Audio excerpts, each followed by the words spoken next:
ನಾರಾಯಣ ನಿನ್ನ ನಾಮದ ಸ್ಮರಣೆಯ ಸಾರಾಮೃತೆಯನ್ನ ಬಾಯಿಗೆ ಬರಲಿ. ಬಾರಂಗ ಕನಸಿನೊಳಗಲಿ ನನಸಿನೊಳಗಲಿ ಮನಸ್ಸು ಕೆಟ್ಟಿರಲಿ ಮುನಿದಿರಲಿ.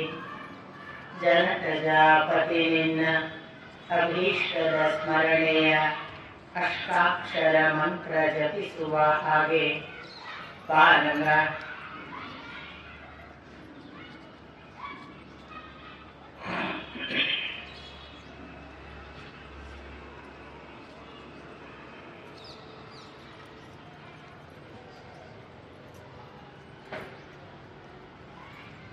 ನಾರಾಯಣಂ ನಮಸ್ಕೃತ್ಯ ನರಂ ಚೈವ ನರೋತ್ತಮಂ ದೇವೀಂ ಸರಸ್ವತೀಂ ವ್ಯಾಸಂ ತತೋ ಜಯಮುದೀರಯೇತ್.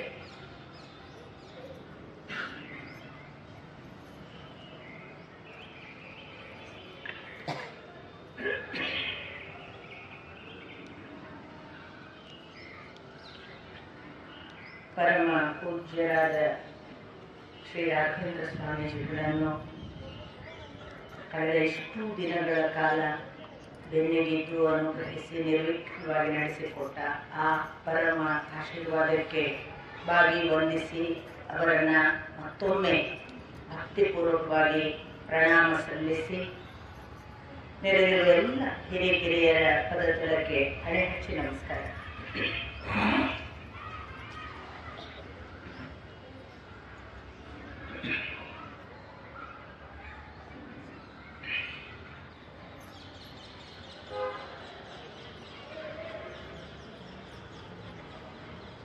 ನಿನ್ನೆ ದಿನ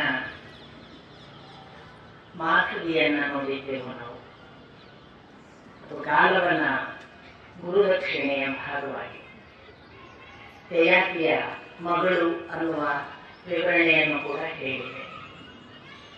ಒಂದು ಹೆಣ್ಮಗಳನ್ನ ಗುರುದಕ್ಷಿಣೆಗೋಸ್ಕರ ಐಶ್ವರ್ಯ ಇಲ್ಲ ಅನ್ನುವ ಅಪ್ಪ ಮಗಳನ್ನೇ ಒತ್ತೆ ಇಟ್ಟು ಆ ಮಗಳ ಮೂಲಕ 3 ರಾಜರು, ಋಷಿಗಳು, ಹರ್ಯಶ್ವ, ದಿವೋದಾಸ ಅನ್ನುವ ಕುಶೀನರ ಮತ್ತು ವಿಶ್ವಾಮಿತ್ರ 4 ಮೂಲಕ ಮಕ್ಕಳನ್ನು ಪಡೆದು ಇವನಿದ್ದಾಗಿ ಕುದುರೆ ತಗೊಂಡು ವಾಪಸ್ ಅವಳು ಅವನ ಹತ್ರ ಹೋಗೋದು.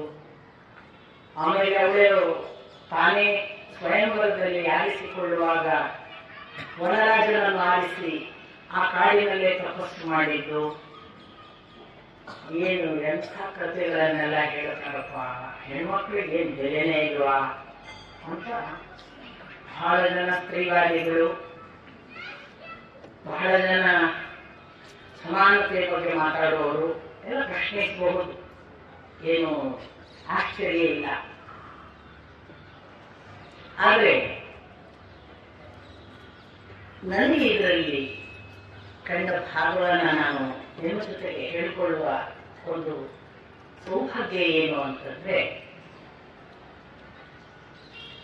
ಈ ಮಾತಲ್ಲಿ ನಾವು ಈಗಾಗಲೇ ನೋಡಿದ ಶರ್ಮಿಷ್ಠೆ ದೇವಯಾನಿಯ ಮಗಳಲ್ಲ. ಯಯಾತಿಗೆ ಶರ್ಮಿಷ್ಠೆ ದೇವಯಾನಿಯಲ್ಲಿ ಹುಟ್ಟಿದ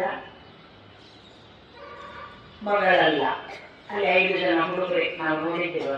ತುರ್ವಸು, ದೃಷ್ಟಿಯು, ಅನು, ಪುರು ಎಲ್ಲ, ಅದರಿಂದ ಅವರಲ್ಲ.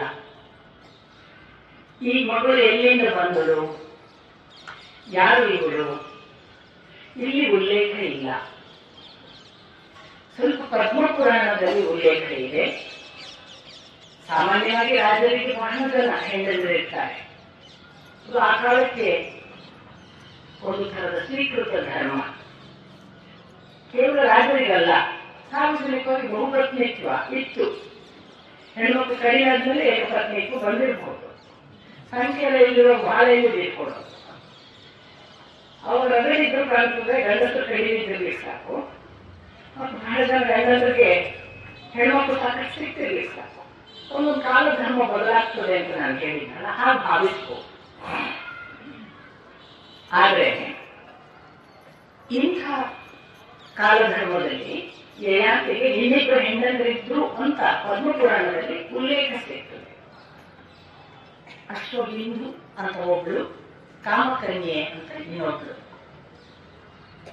ಇದಲ್ಲದೆ BM ರಮೇಶ್ ಅಂತ ಒಬ್ರು ಬಹಳ ಈ ಪುರಾಣ ಲೋಕದಲ್ಲಿ ತುಂಬಾ ಕೆಲಸ ಮಾಡಿದ ಕೆನಡಾದಲ್ಲಿ ಇರುವ ಒಬ್ಬ ಕನ್ನಡಿಗರಿದ್ದಾರೆ. ಅವರು ಹೇಳೋ ಪ್ರಕಾರ ನೇಪಾಳದಲ್ಲಿ ಒಂದು ಪ್ರಚಲಿತವಾದ ಕಥೆಯಲ್ಲಿ ಯಯಾತಿಗೆ ಅಪ್ಸರೆಯಿಂದ ಹುಟ್ಟಿದ ಮಗಳು ಮಾಧವಿ. ಅದು ಇಂದ್ರ ತಾನು ಸ್ವರ್ಗಕ್ಕೆ ಯಯಾತಿಯನ್ನು ಕರ್ಕೊಳ್ಳಿಸಬೇಕಾಗಿ ಕರ್ಕೊಂಡ ನಂತರ ಯಯಾತಿ ಚ್ಯುತನಾಗ್ತಾನೆ. ಆವಾಗ ರಕ್ಷಣೆಗೆ ಮಕ್ಕಳು ಇರಲಿ ಅನ್ನೋ ಕಾರಣಕ್ಕೆ ಈ ಥರದೊಂದು ಆ ಮಾಧವಿಯ ಮೂಲಕ ಆಯಿತು ಅಂತ ಆ ಥರದ್ದೇನೋ ಕಥೆ ಇದೆ ಅಂತ ಉಲ್ಲೇಖ ಮಾಡ್ತಾರೆ ಅಂತ ನನ್ನ ಮಿತ್ರ ಒಬ್ಬ ಕೇಳಿದ. ಆದರೆ ಅದು ಒಟ್ಟಿನಲ್ಲಿ ಯಯಾತಿಗೆ ಇನ್ಯಾರೋ ಹೆಂಡಂದಿರಿಂದ ದೇವಯಾನಿ ಶರ್ಮಿಷ್ಠೆಯಿಂದ ಹುಟ್ಟಿದ ಹೆಣ್ಣಲ್ಲ, ಒಬ್ಬಳು ಮಗಳು. ಯಾಕೆ ನನಗೆ ಇದು ಬಹಳ ವಿಶೇಷ ಅಂತ ಅನಿಸ್ತದೆ ಅಂದ್ರೆ, ಬಹಳ ಬಾರಿ ಈ ಕಥೆಗಳಲ್ಲೆಲ್ಲ ಬರುತ್ತೆ, ಪುತ್ರ ಇಲ್ಲದಿದ್ರೆ ಮೋಕ್ಷ ಇಲ್ಲ, ಪುತ್ರನಿಂದಲೇ ಮೋಕ್ಷ, ಪುತ ಅನ್ನುವ ನರಕದಿಂದ ಯಾರು ರಕ್ಷಿಸುತ್ತಾನೋ ಅವನು ಪುತ್ರ. ಹಾಗಾಗಿ ಪುತ ಅನ್ನುವ ನರಕದಿಂದ ರಕ್ಷಿಸುವುದಕ್ಕೆ ಪುತ್ರ ಇರಲೇಬೇಕು. ಯಾರಿಗೆ ಸಂತಾನ ಇಲ್ವೋ ಅವ್ರಿಗೆ ಮುಂದೆ ಮೋಕ್ಷದ ದಾರಿ ಇಲ್ಲ. ಈ ತರದ ಕಥೆಗಳನ್ನು ನಾನು ನಿಮಗೆ ಬೇಕಾದಷ್ಟು ಹೇಳಿದೆ.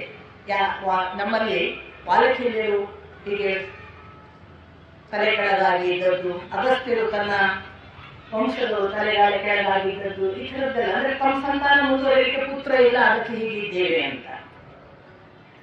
ಪ್ರಥಮ ಬಾರಿಗೆ ನಿಮಗೊಂದು ವಿಶೇಷ ಇತಿಹಾಸ ಇಲ್ಲಿ ಸಿಗುತ್ತೆ. ಪುತ್ರನೇ ಮೋಕ್ಷ ಕೊಡಬೇಕಾಗಿ ಇಲ್ಲ. ಯಯಾತಿಯ ಮೋಕ್ಷಕ್ಕೆ ಮಗಳು ಕಾರಣವಾಗ್ತಾಳೆ. ಪುತ್ರಿಯ ಮೂಲಕ ಮೋಕ್ಷ ಇದೆ ಅನ್ನುವುದನ್ನು ಹೇಳುವ ಒಂದು ಪ್ರಥಮ ಕಥೆ. ಇದನ್ನೇ ನೀವು ಚಿತ್ರಾಂಗದ ಒಂದು ಸಂದರ್ಭದಲ್ಲಿ ಚಿತ್ರಾಂಗದೆಯನ್ನ ಅರ್ಜುನ ಇನ್ನೇನು ಮದುವೆ ಆಗ್ಬೇಕು ಅಂದಾಗ ಅವನು ಹೇಳಿದ, ಅಪ್ಪ ನನಗೆ ಮಕ್ಕಳು ಗಂಡು ಮಕ್ಕಳಿಲ್ಲ, ಇವಳ ಮಗ ನನ್ನ ದೌಹಿತ್ರನಾಗಬೇಕು, ಅವನ ಮೂಲಕ ನನ್ನ ಸಂತಾನ ಮುಂದುವರಿಬೇಕು, ಅದಕ್ಕೆ ಒಟ್ಟಿಗೆ ಇದ್ರೆ ನನ್ನ ಚಿತ್ರಾಂಗದೆಯನ್ನ ನೇರ ಜೊತೆಗೆ ಕೂಡೋದಕ್ಕೆ ಬಿಡ್ತೀನಿ ಅಂತ. ಅಲ್ಲಿ ಆ ಚಿತ್ರಾಂಗದೆಯಿಂದ ಬಭ್ರುವಾಹನ ಹುಟ್ಟಿ ಅದು ಮುಂದೆ ಹೇಗೆ ಅವರ ವಂಶದ ಏಳಿಗೆಗೆ ಅವನು ಕಾರಣವಾದ ಅನ್ನೋದು ಕೂಡ ಅಲ್ಲಿ ಮಗಳ ಮೂಲಕ ಅವರ ಮೋಕ್ಷದ ಕಥೆ ಇದೆ. ಇಡೀ ಯಯಾತಿಯ ಸ್ವರ್ಗಚ್ಯುತಿ, ಅವನು ಸ್ವರ್ಗದಿಂದ ಬಿದ್ದರೆ ಸ್ವರ್ಗದಿಂದ ಬಿದ್ದವನನ್ನು ಮತ್ತೆ ಸ್ವರ್ಗಕ್ಕೆ ಹೋಗುವ ಹಾಗೆ ಮಾಡಿದ ಏಕಮಾತ್ರ ಕಥೆ ಒಬ್ಬ ಮಾಧವಿಯ ಮಕ್ಕಳಿಂದ ಆಗ್ತದೆ. ಹಾಗಾಗಿ ಪುತ್ರಿ ಮುಖೇನ ಮೋಕ್ಷವಾದ ಒಂದು ಕಥೆ ಹೊರತು ಸಮಾನತೆಗೆ, ಹೆಣ್ಣನ್ನು ಶೋಷಣೆಗೆ ಅವಳನ್ನೇ ಒತ್ತೆ ಇಟ್ಟರು. ಮತ್ತೆ ನಾನು ಬಹಳ ಬಾರಿ ಹೇಳಿದ್ದೇನೆ, ಹೆಣ್ಣು ತಾನು ಏನು ಮಾಡಿದ್ರು ಅವಳು ನಿಷ್ಕಳಂಕಳು ಅಂತ, ಅವಳು ಪವಿತ್ರಳೆ, ಅವಳು ಹಾಳಾಗುವುದಿಲ್ಲ ಅಂತ. ಈ ಮಾತನ್ನ ನಾನು ಪದೇ ಪದೇ ಹೇಳ್ತೀನಿ. ಅದನ್ನ ನಾನು ನಿಮಗೆ ಭೂಮಿಯನ್ನ ನೀವು ನೋಡಿದ್ರೆ ಗೊತ್ತಾಗುತ್ತೆ. ಉತ್ತ ತಕ್ಷಣ ಭೂಮಿ ರೆಡಿ, ಬೀಜ ಬಿತ್ತಿತು, ಬೆಳೆಯಾಯಿತು, ಬೀಜ ನಷ್ಟ, ಭೂಮಿ ಮತ್ತೆ ಹಾಗೇನೆ ಇದೆ, ನಾಳೆ ಇನ್ನೊಂದು ಗುರುತಿಸಿಕೊಂಡು ಮತ್ತೆ ಹೊಸ ಬೆಳೆ ಕೊಡುತ್ತೆ. ಹಾಗೆ ಪ್ರಕೃತಿಯ ತತ್ವ. ಹೆಣ್ಣು ಹಾಳಾಗುವ ಮಾತೇ ಇಲ್ಲ. ಹಾಗಾಗಿ ಅವಳು ಹೇಳ್ತಾಳೆ, ನನಗೆ ಕಾಯಂ ಕನ್ಯತ್ವದ ಅನುಗ್ರಹ ಬೇರೆ ಇದೆ ಅಂತ. ಇದು ಒಂದು ವಿಶೇಷವಾದ ಹೆಣ್ಣು ಮಕ್ಕಳ ಶಕ್ತಿಯನ್ನ ಒಂದು ಕಡೆ ಸಾಬೀತುಪಡಿಸಿದ್ರೆ, ಇನ್ನೊಂದು ಕಡೆ ಯಾವ ಇಷ್ಟರವರೆಗಿನ ಟ್ರೆಡಿಷನ್ ಅಂತ ಪರಂಪರೆಯಲ್ಲಿ ನಂಬಲಾಗಿತ್ತಲ್ಲ, ಗಂಡಿನಿಂದಲೇ ಮೋಕ್ಷ ಅಂತ, ಅದನ್ನೆಲ್ಲವನ್ನು ಸುಳ್ಳು ಮಾಡಿದ ಒಂದು ಕಥೆ.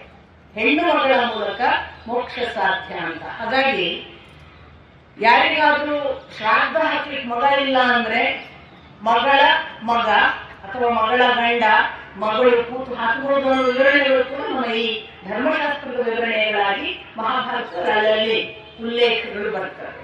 ಹಾಗಾಗಿ ನೋಡುವ ಕಣ್ಣು ಬದಲಾದ್ರೆ ವಸ್ತುವಿನ ಅರ್ಥಗಳು ಬದಲಾಗ್ತವೆ. ಹಾಗೆ ನೋಡುವಾಗಲೇ ಅದನ್ನು ಸಮಾನತೆ, ಶೋಷಣೆ ಈ ರೀತಿಯಲ್ಲಿ ಹಾಗೆ ಅರ್ಥ ಆಗ್ಬೋದು. ಆದ್ರೆ ಅದರ ಒಳಗೆ ಬೇರೆ ಒಂದು ಇದೆ ಅನ್ನೋದು ಗೊತ್ತಾಗುತ್ತೆ. ಇಷ್ಟೆಲ್ಲ ಅದರ ನಾವು ಏನು ನೋಡ್ಬೋದು, ಬರೀ ಕ್ರಿಯೆಯನ್ನು ನೋಡಬೇಡ, ಕ್ರಿಯೆಯ ಎಂಡ್ ಪಾಯಿಂಟ್ ಏನು ನೋಡ್ಬೇಕಲ್ಲ. ಕ್ರಿಯೆ ಈಗ ಮಾದರಿಯನ್ನು ಕರ್ಕೊಂಡದ್ದು, ಒತ್ತೆ ಇಟ್ಟದ್ದು, ಮತ್ತೆ ಒತ್ತೆ ಇಟ್ಟರು ಸರಿ. ಎಂಡ್ ಪಾಯಿಂಟ್ ನೋಡಿದ್ರೆ ಅವಳು ತಪಸ್ವಿನಿಯಾಗಿ ಕೊನೆಗೆ ಯಯಾತಿಯ ಮೋಕ್ಷಕ್ಕೂ ಕಾರಣರಾದಳು ಅನ್ನೋದು ಅದರ ಮುಕ್ತಾಯ. ಆಮೇಲೆ ಯಯಾತಿ ಬಿದ್ದ ಅನ್ನುವಾಗ ಅದರ ಮೋಕ್ಷಕ್ಕೂ ಕಾರಣವಾದದ್ದು ಅವಳ ಮಕ್ಕಳೇ ಅನ್ನೋದು ಕೂಡ ನಮಗೆ ಗೊತ್ತಾಗುವ ಎಂಡ್ ಪಾಯಿಂಟ್. ಹಾಗಾಗಿ ಎಲ್ಲ ಸಮಗ್ರವಾಗಿ ನೋಡಿದಾಗ ಮಾಧುರ್ಯ ಮೂಲಕ ಕೊಡುವ ಮೆಸೇಜ್ ಬೇರೆ, ತಿಳ್ಕೊಳ್ಳೋರು ಹೇಗೆ ಅಂತ ತಿಳ್ಕೊಂಡ್ರೆ ಅದು ನಮ್ಮ ದೋಷ ಅಂತ ನಾನು ಭಾವಿಸ್ತೇನೆ. ಇಲ್ಲಿ ಎರಡನೇ ವಿಷಯ, ನಾನು ನಿನ್ನೆ ದಿನ ವಿಶ್ವರೂಪ ದರ್ಶನವನ್ನ ಕೃಷ್ಣ ಮಾಡಿದ ಅಂತ ಹೇಳಿದೆ. ಈ ಕೃಷ್ಣ ವಿಶ್ವರೂಪ ದರ್ಶನವನ್ನ ಯಾಕೆ ಮಾಡಿದ ಮತ್ತೆ ಎಲ್ಲೆಲ್ಲಿ ಮಾಡಿದ್ದಾನೆ? ಅವನು ನಮಗೆ ಒಂದು ಸಾರಿ ಗೊತ್ತಾಗುದು, ಒಂದು ತೀರ ಪುಟ್ಟ ಮಗು ಇರುವಾಗ ತಾಯಿಗೆ ಬ್ರಹ್ಮಾಂಡ ದರ್ಶನ ಮಾಡಿಸಿದ ಅಂತ ಬಾಯಿಯಲ್ಲಿ.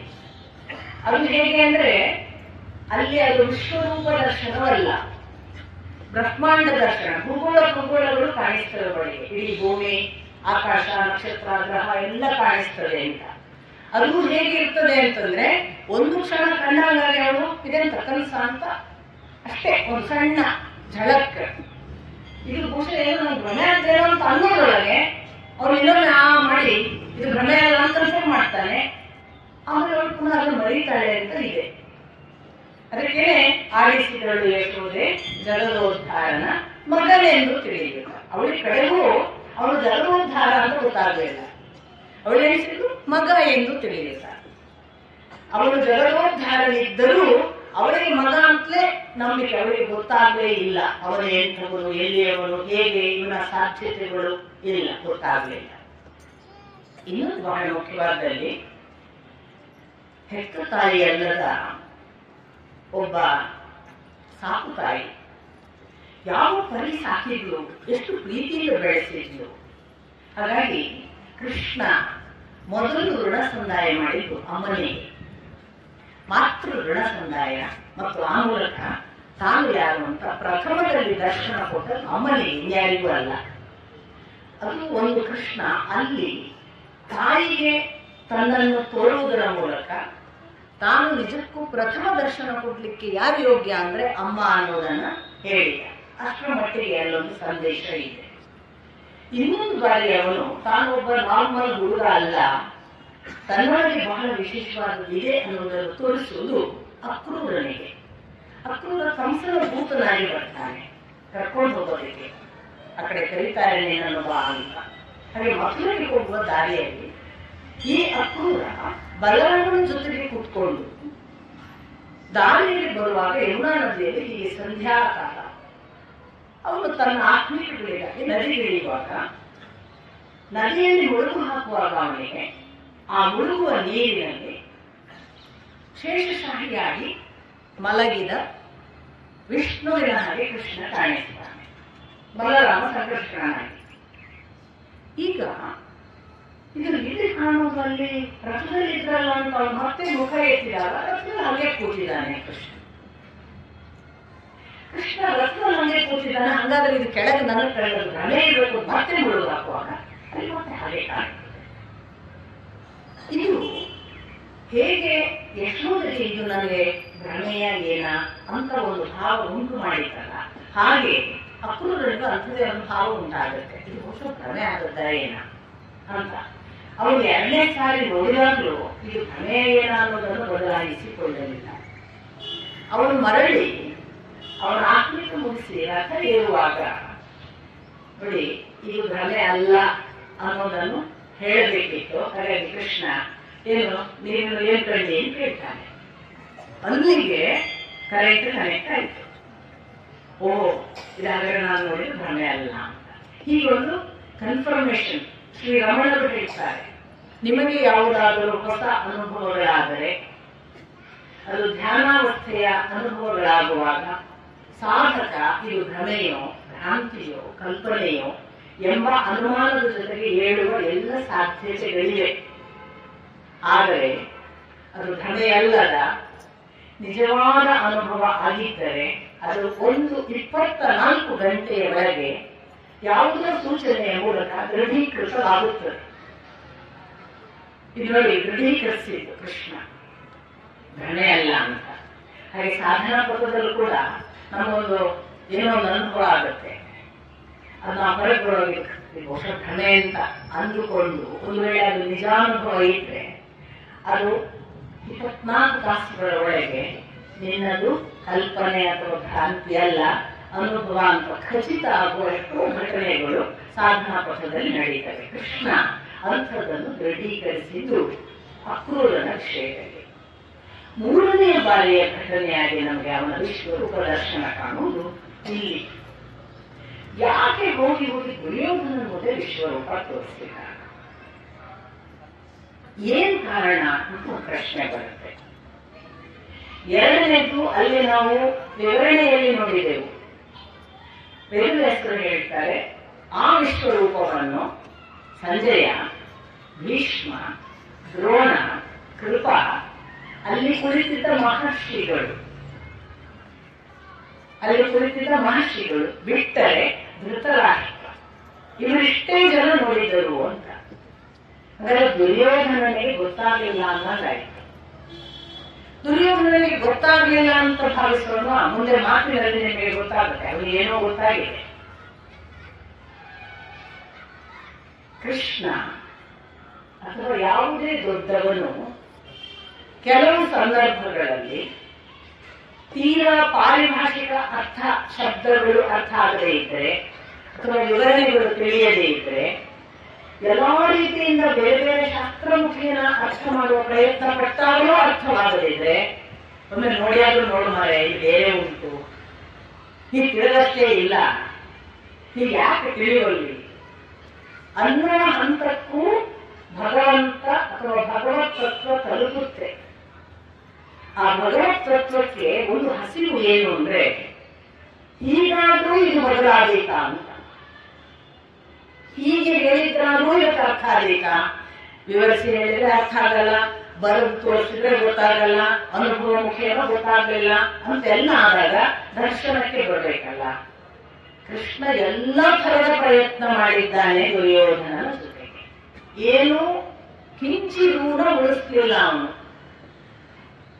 ಒಂದು ಕೂಡ ಅವನಿಗೆ ನಾಳೆ ನಿಂದೆ ಬರಬಾರ್ದು, ನೀನು ಅವತ್ತು ಅರ್ಜುನನಿಗೆ ದೊಡ್ಡದಾಗಿ ವಿಶ್ವರೂಪ ತೋರಿಸಿದ್ದಿ, ದುರ್ಯೋಧನಿಗೆ ತೋರಿಸಿದಾಗ್ತಿತ್ತಲ್ಲ ಅಂತ ನಾಳೆ ನಾವು ಮಾತಾಡಬಾರ್ದಲ್ಲ.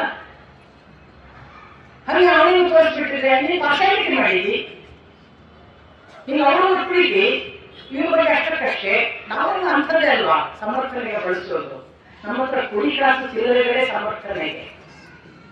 ಹಾಗಾಗಿ ನಮ್ಮ ಸಮರ್ಥನೆಗಳು ಆ ಥರದ ಆರ್ಗ್ಯುಮೆಂಟಿಗೆ, ವಾದಕ್ಕೆ ಹೋದರೆ ಮಾತಿನಲ್ಲಿ ವಾದ ನಾನು ಅಂತ ಕೃಷ್ಣನ ಮಾತು ಇದೆ ಭಗವದ್ಗೀತೆ.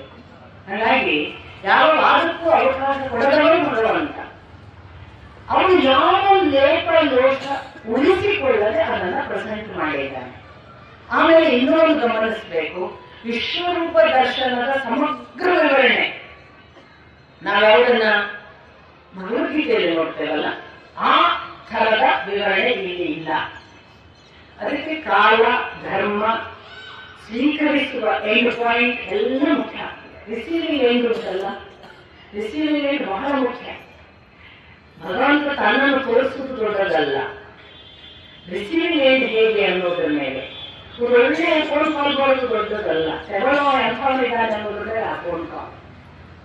ಹಾಗಾಗಿ ಇದು ಎಷ್ಟು ಕೊಡಬಹುದು ಅಷ್ಟನ್ನೇ ಅಲ್ಲಿ ಕೊಟ್ಟ. ಆದರೆ ವಿಶ್ವರೂಪ ದರ್ಶನ ಮಾಡುವಾಗ ಅಲ್ಲಿ ರಿಸೀವಿಂಗ್ ಎಂಡ್ ಭಗವಂತ ತನ್ನ ಭಕ್ತರಿಗೆ ಕೊಟ್ಟದ್ದು. ಆ ಭಕ್ತರವರೆಗೆ ಎಷ್ಟು ಇಷ್ಟರವರೆಗೆ ಎಷ್ಟು ಪರಿಕ್ರಮಣ ನಡೆದಿದೆ, ಎಷ್ಟು ತಪಸ್ಸು ನಡೆದಿದೆ, ಅದರ ಮೇಲಿನ ಪರಿಣಾಮ. ಹಾಗಾಗಿ ಆ ವಿಶ್ವರೂಪ ಇದಲ್ಲ. ಅದಕ್ಕೆ ನಿಮಗೆ ಇಲ್ಲಿ ಬಹಳ ಬ್ರೀಫ್ ಆದ 5 ಸ್ಥಾನದಲ್ಲಿ ವಿಶ್ವರೂಪ ಮುಗಿಸಿಬಿಡ್ತಾರೆ. ಇಲ್ಲಿ ಅವಾಗ ಹಾಗಾದ್ರೆ ಇದು ಭಾಷೆ ಆಗಿದೆ ಅಲ್ವಾ, ಕ್ರಿಯೆಗೆ ತಕ್ಕ ಪ್ರತಿಕ್ರಿಯೆ. ನೀವುದಲ್ಲ, ನೀವೆಷ್ಟು ಕರ್ಮ ಅಷ್ಟು ಫಲ. ಅಲ್ಲಿ ಅವನ ಕರ್ಮಕ್ಕೆ ಅಷ್ಟು ಫಲ. ಅದು ಅರ್ಜುನನ ಕರ್ಮ, ಅಷ್ಟು ಅವನು ದುಡಿದಿದ್ದಾನೆ, ಬೆಳೆದಿದ್ದಾನೆ, ಅವರಿಗೆ ಅಷ್ಟು ಪ್ರತಿಫಲ. ಇಲ್ಲಿ ಅಲ್ಲ, ಇದು ಎಷ್ಟು, ನಿಮ್ಗೆ ಎಷ್ಟು ಮಾಡಿದ್ರೆ ಸಾಕು ಅಷ್ಟು ತೋರಿಸಿರೋ. ಹಾಗಾಗಿ ಇದರ ನಂತರ ಇನ್ನೊಂದು ನಮಗೆ ಗೊತ್ತಾಗುವುದು, ಅರ್ಜುನನಿಗೆ ತೋರಿಸಿದ ದೊಡ್ಡ ವಿಶ್ವರೂಪ ಭಗವದ್ಗೀತೆಯ ಸಂದರ್ಭದಲ್ಲಿ ಭಗವಂತ ನುಡಿಸಿದರೆ ಅವಾಗ ನೋಡೋಣ. ಇನ್ನೊಂದು ಅವನು ತೋರಿಸುವಂತದ್ದು ನಮಗೆ ಶಾಂತಿ ಪರ್ವದ ನಂತರದಲ್ಲಿ, ಅಶ್ವಮೇಧಿಕ ಪರ್ವದಲ್ಲಿ ಇವನು ನಮ್ಮ ಅನುಗೀತೆಯನ್ನ ಹೇಳ್ತಾನೆ ಅಂದ್ರೆ ಈ ಭಗವದ್ಗೀತೆಯನ್ನು ಪುನರಾವರ್ತನೆ ಮತ್ತೊಮ್ಮೆ ಕೇಳುವ ಸಂದರ್ಭ ಬರುತ್ತೆ ಅರ್ಜುನ. ಆಗ ಕೃಷ್ಣ ಹೇಳ್ತಾನೆ, ಅಲ್ಲಿ ಒಬ್ಬ ಋಷಿಗೆ ಮತ್ತೆ ತೋರಿಸಿದ್ದು ಉಲ್ಲೇಖ ಇದೆ. ಹೀಗೆ ಒಂದು 5 ಬಾರಿ ವಿಶ್ವರೂಪದ ಬೇರೆ ಬೇರೆ ಸ್ವರೂಪಗಳನ್ನ ನಾವು ಕೃಷ್ಣನಿಂದ ನೋಡ್ತೇವೆ. ಅದು ಒಂದು ಭಾಗ. ಇನ್ನು ಕರ್ಣ, ಈ ಕರ್ಣನಿಗೆ ರಹಸ್ಯ ಗೊತ್ತಿತ್ತು ಅನ್ನೋದು ನಿನ್ನೆಯ ದಿನ ಗೊತ್ತಾಯಿತು.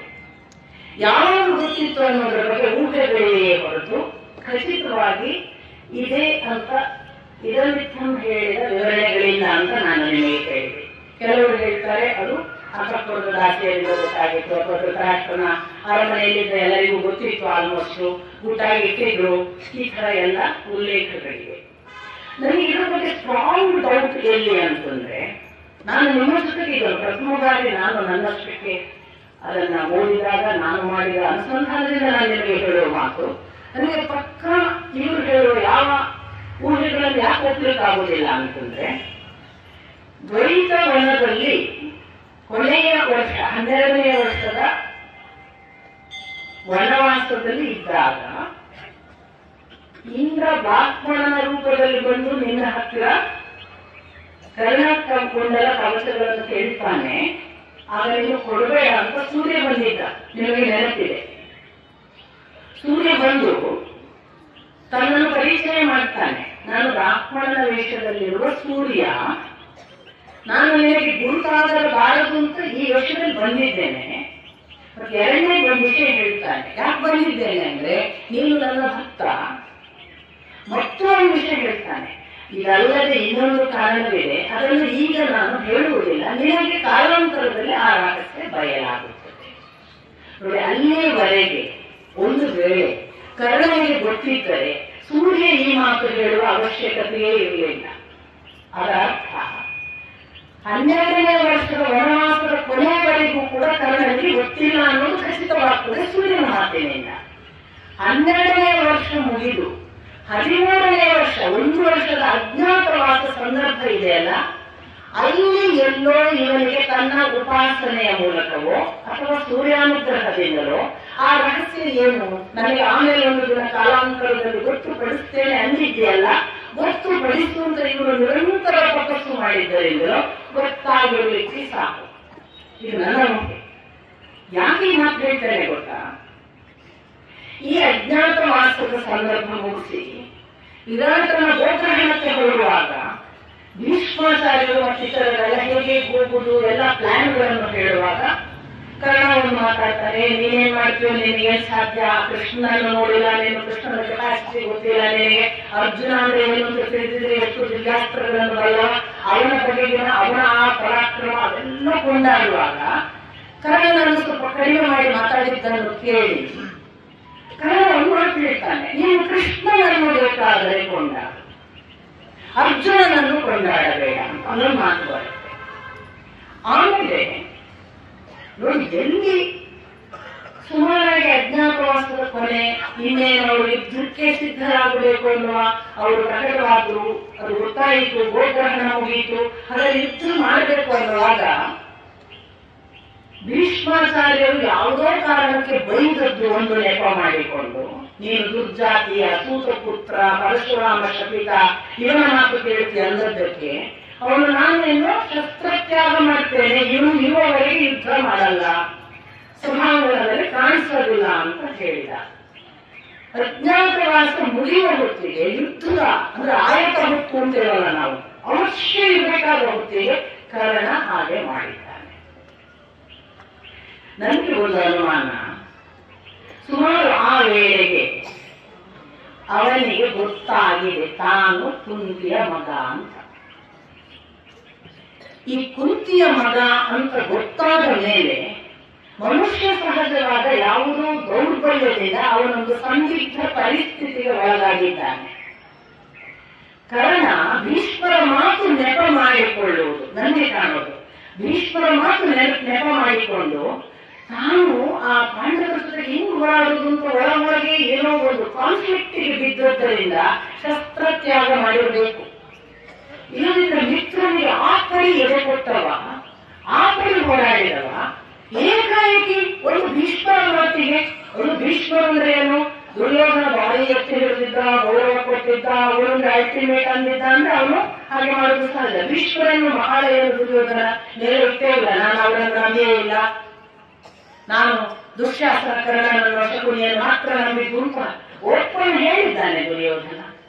ಅಂತ ಹೊತ್ತಿನಲ್ಲಿ ಈ ತರ ಒಬ್ಬ ಕರ್ಣ ಮಾತಾಡ್ತಾನೆ ಅಂದ್ರೆ ನನ್ಗೆ ಅನಿಸೋದು ಇಂಟರ್ನಲ್ಲಿ ಅವರೊಂದು ಕಾನ್ಫ್ಲಿಕ್ಟಿಗೆ ಒಳಗಾದ ಗೊತ್ತಿರಬೇಕು. ಅದೇ ಫ್ರೆಶ್ ಆಗಿ ಅವನಿಗೆ ಗೊತ್ತಾಗಿದೆ, ನಾನು ಕುಂತಿಯ ಮಗ, ಪಾಂಡವರು ನನ್ನ ಸಹೋದರರು, ನಾನೀಗ ಮಹಾದೊಡ್ಡ ಅಪಚಾರ ಮಾಡ್ತೇನೆ, ನನ್ನ ತಮ್ಮಂದಿರನ್ನು ಕೊಡ್ತೇನೆ. ಯಾವುದೋ ಈ ಕಾನ್ಫ್ಲಿಕ್ಟ್ ಅಲ್ಲಿ ಅವನು ಹಾಗೆ ಬಿಹೇವ್ ಮಾಡಿದ್ದಾನೆ ಅಂತ ನನಗನ್ಸುತ್ತೆ. ಆದ್ದರಿಂದ ನನಗೆ ಸ್ಪಷ್ಟವಾಗಿ ಅನಿಸೋದು ತನ್ನ ದಿವ್ಯ ಶಕ್ತಿಯಿಂದಲೇ ಈ ವಿಷಯ ತಿಳಿದುಕೊಂಡು ಅದು ಅವನಿಗೆ ಹಾನಿಕಾರಕ ಆಗಿರಬೇಕು, ಅಥವಾ ಅವನನ್ನು ಅದು ವೀಕ್ ಮಾಡಿರಬೇಕು. ಇಲ್ಲದೆ ಕರ್ಣ ಅಷ್ಟು ವೀಕ್ ಆಗಿ ತನ್ನ ಮಿತ್ರನನ್ನು ಮರೆತು ಯುದ್ಧ ಮಾಡುವುದಿಲ್ಲ ಅನ್ನುವ ಡಿಸಿಷನ್ ತಗೊಳ್ಳೋದಕ್ಕೆ ಅಷ್ಟು ಸ್ಟ್ರಾಂಗ್ ಆದ ರೀಸನ್ನೇ ಕಾಣಲ್ಲ. ಇದೊಂದು ಆಯಾಮ. ಇದು ನನಗೆ ಕರ್ಣನ ಪರ್ಸನಾಲಿಟಿಯೇ ಅಜ್ಞಾತದ ವಾಸದ ನಂತರ ಬದಲಾಗ್ತದೆ ಅನ್ನೋದಕ್ಕೆ ಒಂದು ಸೂಚನೆ ಅಂತ ನಾನು ಭಾವಿಸ್ತೇನೆ. ನಾನು ಬದಲಾಗ್ತಾನೆ. ಅವರೆಲ್ಲ ಯುದ್ಧಗಳು ಆಡಳಿತ ವೀಕ್, ನೀವು ನೋಡಿ, ಇದರ ಮೊದಲು ವೀಕ್ ಇದ್ದ ಅದು ಬೇರೆ ವಿಷಯ, ಇಲ್ಲಿಂದ ನಂತರ ಅಂತೂ ಅವನು ಏನೂ ಅಲ್ಲ ಅನ್ನುವಷ್ಟು ವೀಕ್ ಆಗ್ತಾನೆ. ನಿನ್ನೆ ದಿನ ನಾನು ಹೇಳಿದೆ, ಇಂಥ ತಂದೆಯ ರಹಸ್ಯವನ್ನ ಅಥವಾ ತಾಯಿಯ ರಹಸ್ಯವನ್ನ ಕೃಷ್ಣನಿಂದ ತಿಳಿದ ಅನ್ನುವ ಹಾಗೆ ಕಾಣಿಸುವ ಕರ್ಣನ ಆ ಸಮಾಗಮದ ನಂತರ ಅರ್ಘ್ಯ ಕೊಟ್ಟು ತಿರುಗುವಾಗ ತಾಯಿ ಇತ್ತು.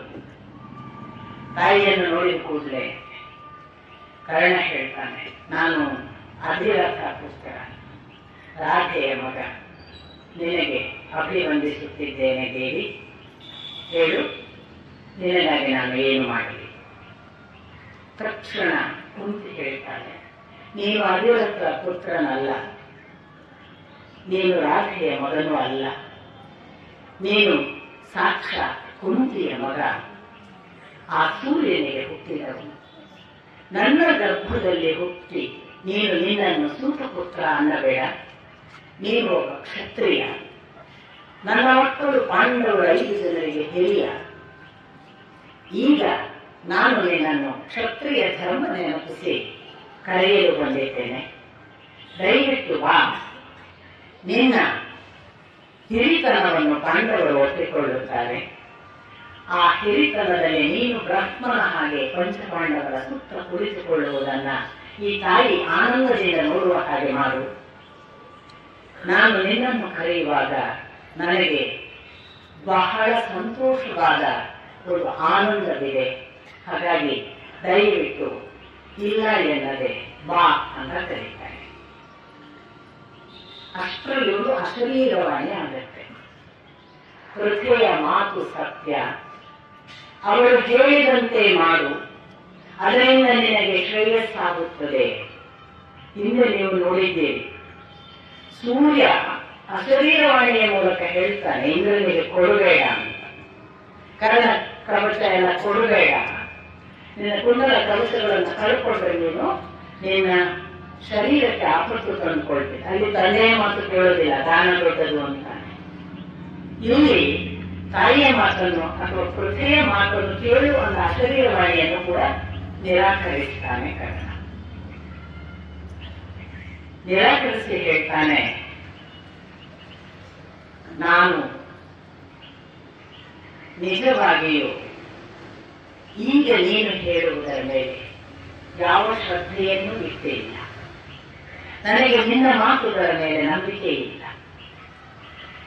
ನೀನು ನಿನ್ನ ಪಾಪಕ್ಕಾಗಿ ನನ್ನ ಆತ್ಮಸ್ವರೂಪವನ್ನೇ ನಾಶ ಮಾಡಿದೆ, ನಿನ್ನ ಸಂತೋಷಕ್ಕಾಗಿ ನನ್ನ ಯಶಸ್ಸು ಮತ್ತು ಕೀರ್ತಿಯನ್ನೇ ಮಣ್ಣಿನಲ್ಲಿ ಹಾಕಿದೆ. ನಿಜವಾಗಿ ಕೊಡಬೇಕಾಗಿದ್ದ ಕ್ಷತ್ರಿಯ ಸಂಸ್ಕಾರವನ್ನು ಆಗ ಕೊಡದೆ ಈಗ ನಾನು ಕ್ಷತ್ರಿಯ ಎಂದು ನನ್ನ ಧರ್ಮವನ್ನು ನೆನಪಿಸುತ್ತೆ.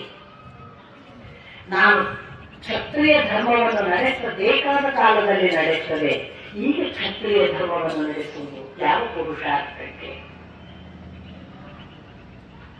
ನೀನೇ ಹೇಳುತ್ತಿ, ನಾನು ಪಾಂಡವರಲ್ಲಿ ಹಿರಿಯ, ಅವರೊಡನೆ ಸೇರಬೇಕು. ಆ ಮೂಲಕ ರತ್ನನಾಗಿ ಅವರ ಜೊತೆಗೆ ಬೆಳೆಯಬೇಕು, ಸಿಂಹಾಸನದಲ್ಲಿ ಕುಳಿತುಕೊಳ್ಳಬೇಕು. ನೀನೇ ಯೋಚಿಸು. ನೀನು ನಿಜವಾಗಿ ಇದೆಲ್ಲವನ್ನು ಹೇಳುವುದು ಪುತ್ರ ವಾತ್ಸಲ್ಯದಿಂದ ಅಲ್ಲ. ಇದು ನಿನ್ನ ಸ್ವಾರ್ಥ. ನಿನ್ನ ಸ್ವಾರ್ಥಕ್ಕೆ ನೀನು ನನ್ನ ಬಳಿಗೆ ಬಂದಿದ್ದಿ. ಆದರೆ ನಾನು ಇದುವರೆಗೆ ನನ್ನನ್ನ ತಂದೆ ತಾಯಿಯ ಹಾಗೆ ನನ್ನ ಜೊತೆಗಿದ್ದಂತಹ ದುರ್ಯೋಧನನನ್ನು ಬಿಟ್ಟು ಬಂದರೆ ಅದು ಕೃಷ್ಣನ ಭಯಕ್ಕೆ ಬಂದ ಹೇಳಿತನ ಅಲ್ವಾ? ಹಾಗೆ ಬರುವುದು ಅಂದರೆ ಕ್ಷತ್ರಿಯ ಧರ್ಮಕ್ಕೆ ವಿರೋಧವಾದದ್ದಲ್ವಾ? ನೀನು ಕ್ಷತ್ರಿಯ ಧರ್ಮಕ್ಕೆ ಅನುಗುಣವಾಗಿ ನಡೆಯ ಅನ್ನುತ್ತಾ ಈ ರೀತಿ ಬೆನ್ನು ಹಾಕುವ ಅನ್ನುತ್ತಿ ಹೇಳಿತನಾಗುವುದಿಲ್ಲವೇ? ಅವರು ನನಗೆ ಮಾಡಿದ ಉಪಕಾರ ಸ್ಮರಣೆಗೆ ಅವರ ಋಣಸಂದಾಯಕ್ಕೆ ಇರುವ ಅವಕಾಶವನ್ನು ಕಾಲಿನಿಂದ ಒದ್ದು ಈಗ ಹೇಳಿಯ ಹಾಗೆ ನಿಮ್ಮ ಜೊತೆಗೆ ಬಂದರೆ ಏನನ್ನು ಪಡೆದ ಹಾಗಾಯಿತು? ನನಗೆ ಈ ಅವಕಾಶ, ನಾನು ಅವರ ಜೊತೆಗೆ ಹೋರಾಡುತ್ತೇನೆ. ನಾನು ಹೀಗೆ ಹೋರಾಡುವಾಗ ಒಂದು ನಾನು ಯುದ್ಧದಲ್ಲಿ ಅರ್ಜುನನ ಜೊತೆಗೆ ಸಾಯಬಹುದು, ಅಥವಾ ಅರ್ಜುನ ನನ್ನ ಕೈಯಿಂದ ಸಾಯಬಹುದು. ನಾನು ಅರ್ಜುನನ ಕೈಯಿಂದ ಸತ್ತರೆ ನಿಜವಾಗಿ ಒಬ್ಬ ಕ್ಷತ್ರಿಯನಿಗೆ ಸಿಕ್ಕುವ ವೀರ ಸ್ವರ್ಗ ನನಗೆ ಪ್ರಾಪ್ತಿಯಾಗುತ್ತದೆ. ಒಮ್ಮೊಮ್ಮೆ ಅವನನ್ನು ನಾನು ಕೊಂದರೆ ಅದು ನನ್ನ ಪಾಲಿಗೆ ಒಂದು ಯಶಸ್ಸು. ಈ ಅವಕಾಶವನ್ನು ಯಾಕೆ ವಂಚಿಸುತ್ತಿ? ನಾನು ಹಾಗೆ ನಡೆಯಬೇಕು ಎಂದು ನಿರ್ಧರಿಸಿದ್ದೇನೆ. ನನ್ನ ನಿರ್ಣಯದಲ್ಲಿ ಯಾವ ವ್ಯತ್ಯಾಸವೂ ಇಲ್ಲ. ಆದರೆ ನೀನು ಮಾತೃವಾತ್ಸಲ್ಯದಿಂದಲೋ ಜನನೆಯಾಗಿಯೋ ಬಂದಿದ್ದಿ. ನಾನು ನಿನ್ನನ್ನು ಬರಿಗೋಲು ಮರಳಿಸಬಾರದು.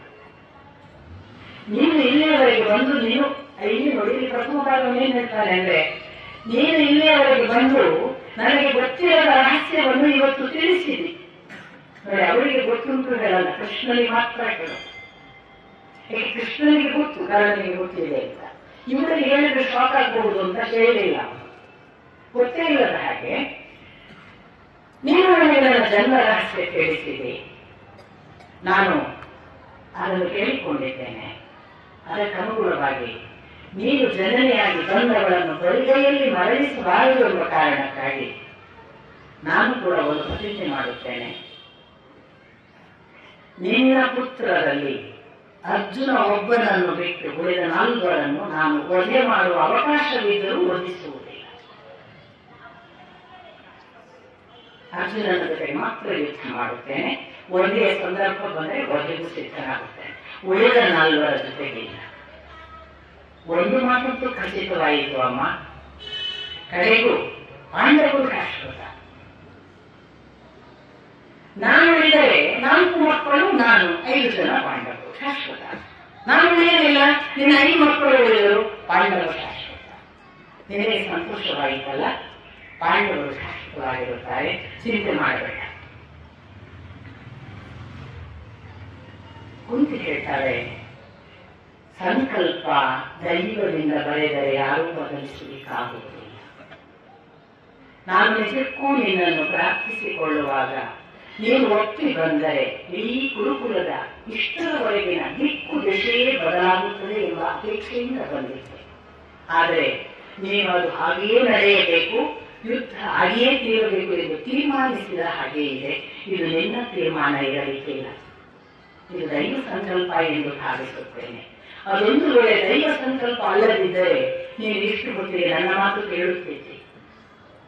ಇರಲಿ, ಅನಾಮಯಂ ಸ್ವಸ್ಥಿತೇ. ನೀನು ಆರೋಗ್ಯವಾಗಿ ಬಾಳು, ಮಂಗಳವಾಗಲಿ ಅಂತ ಹಾರಿಸ್ತಾಳೆ ಕುಂತಿ.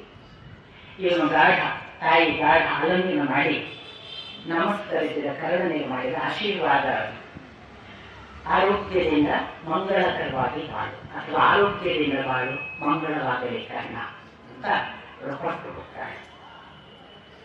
ಇದಿಷ್ಟು ಭಾರತದಲ್ಲಿ ಇರುವುದು, ಮಹಾಭಾರತದ ಪಠ್ಯದಲ್ಲಿ.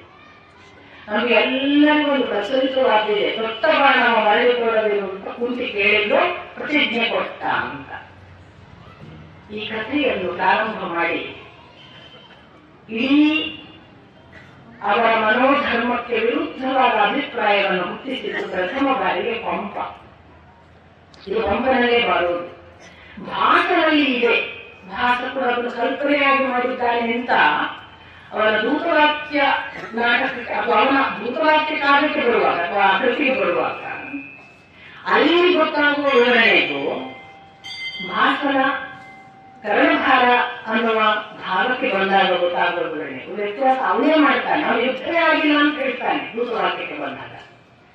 ಕೃಷ್ಣನ ದೂತವಾಕ್ಯದಿಂದ ಎಲ್ಲವೂ ವ್ಯವಸ್ಥೆ ಆಯಿತು, ಯಾರು ಯುದ್ಧ ಮಾಡಲಿಲ್ಲ ಅಂತ ಅವನು ಬರೀತಾನೆ. ಹಾಗಾಗಿ ಅವನೇ ಒಂದು ಮಾತು ಉಲ್ಲೇಖ ಮಾಡ್ತಾನಲ್ಲ, ದೊಡ್ಡ ಬಾಣವ ಮರಳಿ ತೊಳೆದಿರು, ಅಂಥ ಒಂದು ಕಲ್ಪನೆಯನ್ನು ಭಾಷಣದಿಂದ ತಗೊಂಡ ಹಾಗೆ ಕಂಡ್ರು ಕೂಡ ಅದು ಪೂರ್ತಿ ಭಾಷಣದಿಂದಲೇ ಹೇಳಲಿಕ್ಕಾಗದಷ್ಟು ಬಹಳ ಒಂದು ಪ್ಲಾನ್ಡ್ ಸ್ಟ್ರಾಟಜಿ ಕರ್ಣನ ವಿರುದ್ಧ ನಡೀತಿತ್ತು. ಅದರಲ್ಲಿ ಕುಂತಿ ಪಾಲ್ಗೊಂಡಿದ್ರು, ಅದರಲ್ಲಿ ಕೃಷ್ಣ ಇದ್ದ, ಯುಧಿಷ್ಠಿರಾದಿಗಳಿದ್ರು, ಇವೆಲ್ಲ ಸ್ಟ್ರಾಟಜಿಕಲ್ಲಿ ಕರ್ಣನನ್ನು ಹಿಡಿದು ಹಾಕಿದ್ರು ಅನ್ನೋ ಆಟಿಟ್ಯೂಡ್ ಮತ್ತು ಕರ್ಣನಿಗೆ ಬಹಳ ಮೋಸ ಆಗಿದೆ ಇವರಿಂದ ಅನ್ನುವ ಒಂದು ಮನೋಧರ್ಮ. ಆ ಮೂಲಕ ನೆನೆಯದಿರಣ್ಣ ಭಾರತದೊಳೆ ತೆರಗಾರು ನಾನು ಒಂದೇ ಚಿತ್ತದಿ ನೆನೆಗೊಡೆ ಕರ್ಣನ ನೆನೆಯ ಕರ್ಣರಾಡುದೊರೆ ಕರ್ಣನ ನನ್ನಿ ಅಂತ ಅವನನ್ನು ಕೊಂಡಾಡುವ ಪದ್ಯವನ್ನ ಬರೆದು ಬಿಟ್ಟ ಪಂಪ. ಭಾರತದ ಮಹಾ ಇತಿಹಾಸದ ಎಲ್ಲ ಸಂದರ್ಭಗಳಲ್ಲೂ ಕೂಡ ಒಂದು ಧರ್ಮ ಇನ್ನೊಂದು ಧರ್ಮದ ನಾಯಕನನ್ನ ಖಳನಾಯಕ ಮಾಡ್ತದೆ ಅನ್ನೋದನ್ನು ನಾನು ನಿಮಗೆ ಕೇಳಿದ್ದೇನೆ. ಎಲ್ಲರಿಗೂ ಉಂಟು. ವೈಷ್ಣವ ಧರ್ಮದವರು ಶೈವ ಧರ್ಮದವರನ್ನು, ಶೈವ ಧರ್ಮದವರು ವೈಷ್ಣವ ಧರ್ಮದವರನ್ನು, ಪಾಪ ಬ್ರಹ್ಮ ಒಬ್ಬ ಆರಾಮ್ ಯಾರಿಗೂ ಸುದ್ದಿಗಿಲ್ಲ ಅವನು ಪುಣ್ಯಕ್ಕೆ. ಇಲ್ಲಂದ್ರೆ ಶಿವ ವಿಷ್ಣು ಕಚಾರುಗಳನ್ನು ಗಲಾಟೆ ಮೂರ್ಖರನ್ನು ನಾವು ಮಾಡ್ತೀವಿ. ಅವರಿಬ್ರು ಮ್ಯಾಲವರು ನಮ್ಮ ಲೋಕರವರೇ ಅಲ್ಲ, ಆದ್ರೂ ನಮ್ಮ ಜಗಳ ಇಲ್ಲಿ. ನೀವು ಶಿವರಾತ್ರಿ ಊಟ ಮಾಡ್ತೀರಾ, ವೈಷ್ಣವರೇ ಅಲ್ಲ, ನೀವು ಶೈವರೇ ಅಲ್ಲ, ನೀವು ಉಪವಾಸ ಮಾಡಬೇಕು. ಅರೆ ನೀವು ಊಟ ಮಾಡ್ತೀರಾ, ಅಂದ್ರೆ ನೀವಂತಹ ಶೈವರೇ, ನೀವು ವೈಷ್ಣವರಿಗೆ ಸರಿ ಇದ್ದೀರಿ. ಒಟ್ಟು ಗಲಾಟೆ. ಶಿವ ವಿಷ್ಣು ಬೇಡ, ನಮಗೆ ಗಲಾಟೆ ಬೇಕು. ಶಿವ ವಿಷ್ಣು ಬೇಕಿರೋ ಗಲಾಟೆ ಮಾಡೋದಿಲ್ಲ, ಕಣ್ಮುಚ್ಚಿ ಕೂತ್ಕೊಳ್ತಾರೆ. ಯಾರು ಬಂದ್ರು ಸಾಕು. ಯಾಕೆಂದ್ರೆ ಯಾರು ಬಂದ್ರು ನಮ್ಗಿಂತ ಅಂತೂ ದೊಡ್ಡವನ, ನಮ್ಗಿಂತ ಗ್ಯಾರಂಟಿ ಬರೋದು ಯಾರೇ ಬರಲಿ. ಅವರ ಮತ್ತೆ ಬೇರೆ ಅವನಕ್ಕಿಂತ ಬರೋದು, ಆದ್ರೆ ನೀವುಕ್ಕಿಂತ ಅವನಾಗ್ಬೋದು. ಈ ಗಲಾಟೆಯಲ್ಲಿ ಬರುತ್ತೀವಿ. ಇಲ್ಲಿ ನಮ್ಮ ಸಮಸ್ಯೆ ಏನಂದ್ರೆ, ಜೈನರು ಬಂದಾಗ ಜೈನರು ಮೊದಲು ವೈದಿಕ ಧರ್ಮವನ್ನ ಅಲ್ಲಗಳೆಯುವ ಪ್ರಯತ್ನಗಳನ್ನ ಮಾಡಿದ್ದಾರೆ. ಶರಣರು ಬಂದಾಗ ಶರಣರ ಪರಂಪರೆಯನ್ನು ಅಲ್ಲಗಳೆಯುವ ಪ್ರಯತ್ನ ವೈದಿಕರು ಮಾಡಿದ್ದಾರೆ. ಇದೆಲ್ಲ ಕಾಲಧರ್ಮ. ಕಾಲದಲ್ಲಿ ಎಲ್ಲೋ ಕಾಲಕ್ಕೂ ನನ್ನ ಧರ್ಮ ಶ್ರೇಷ್ಠ ಅನ್ನುವ ಗಲಾಟೆ ಮನುಷ್ಯ ಇರುವವರೆಗೆ ಇರುವುದೇ. ಸುಮ್ಮನೆ ಇರುವವರು ಕೆಲವರು, ಗಲಾಟೆ ಮಾಡೋರು ಬಹಳ ಜನ ಇರ್ತಾರೆ. ಈ ಸುಮ್ಮನೆ ಇರುವವರು ನಿಜವಾಗಿ ಧರ್ಮ ತಿಳಿದವರು, ಅವರು ಮಾತಾಡಲ್ಲ. ಯಾರು ಧರ್ಮ ತಿಳಿದವರಲ್ಲ ಇವರೆಲ್ಲ ಆಟ ಮಾಡ್ತಿರ್ತಾರೆ. ನಮ್ದೇ ಸರಿ, ನೀವು ಸರಿ ಇಲ್ಲ ಅಂತ. ಎಲ್ಲರೂ ಹಾಗೆ ಲಾಂಗೂಲ ಚಾಲ ನಮ್ಮ ಶ್ರೇಯ ಉಂಟಲ್ಲ, ನೀನು ಹೇಳಿಕ ಈ ಜಗಳ ನಾಯಿ ಜಗಳ ಇದೇ ಇರೋದೆ.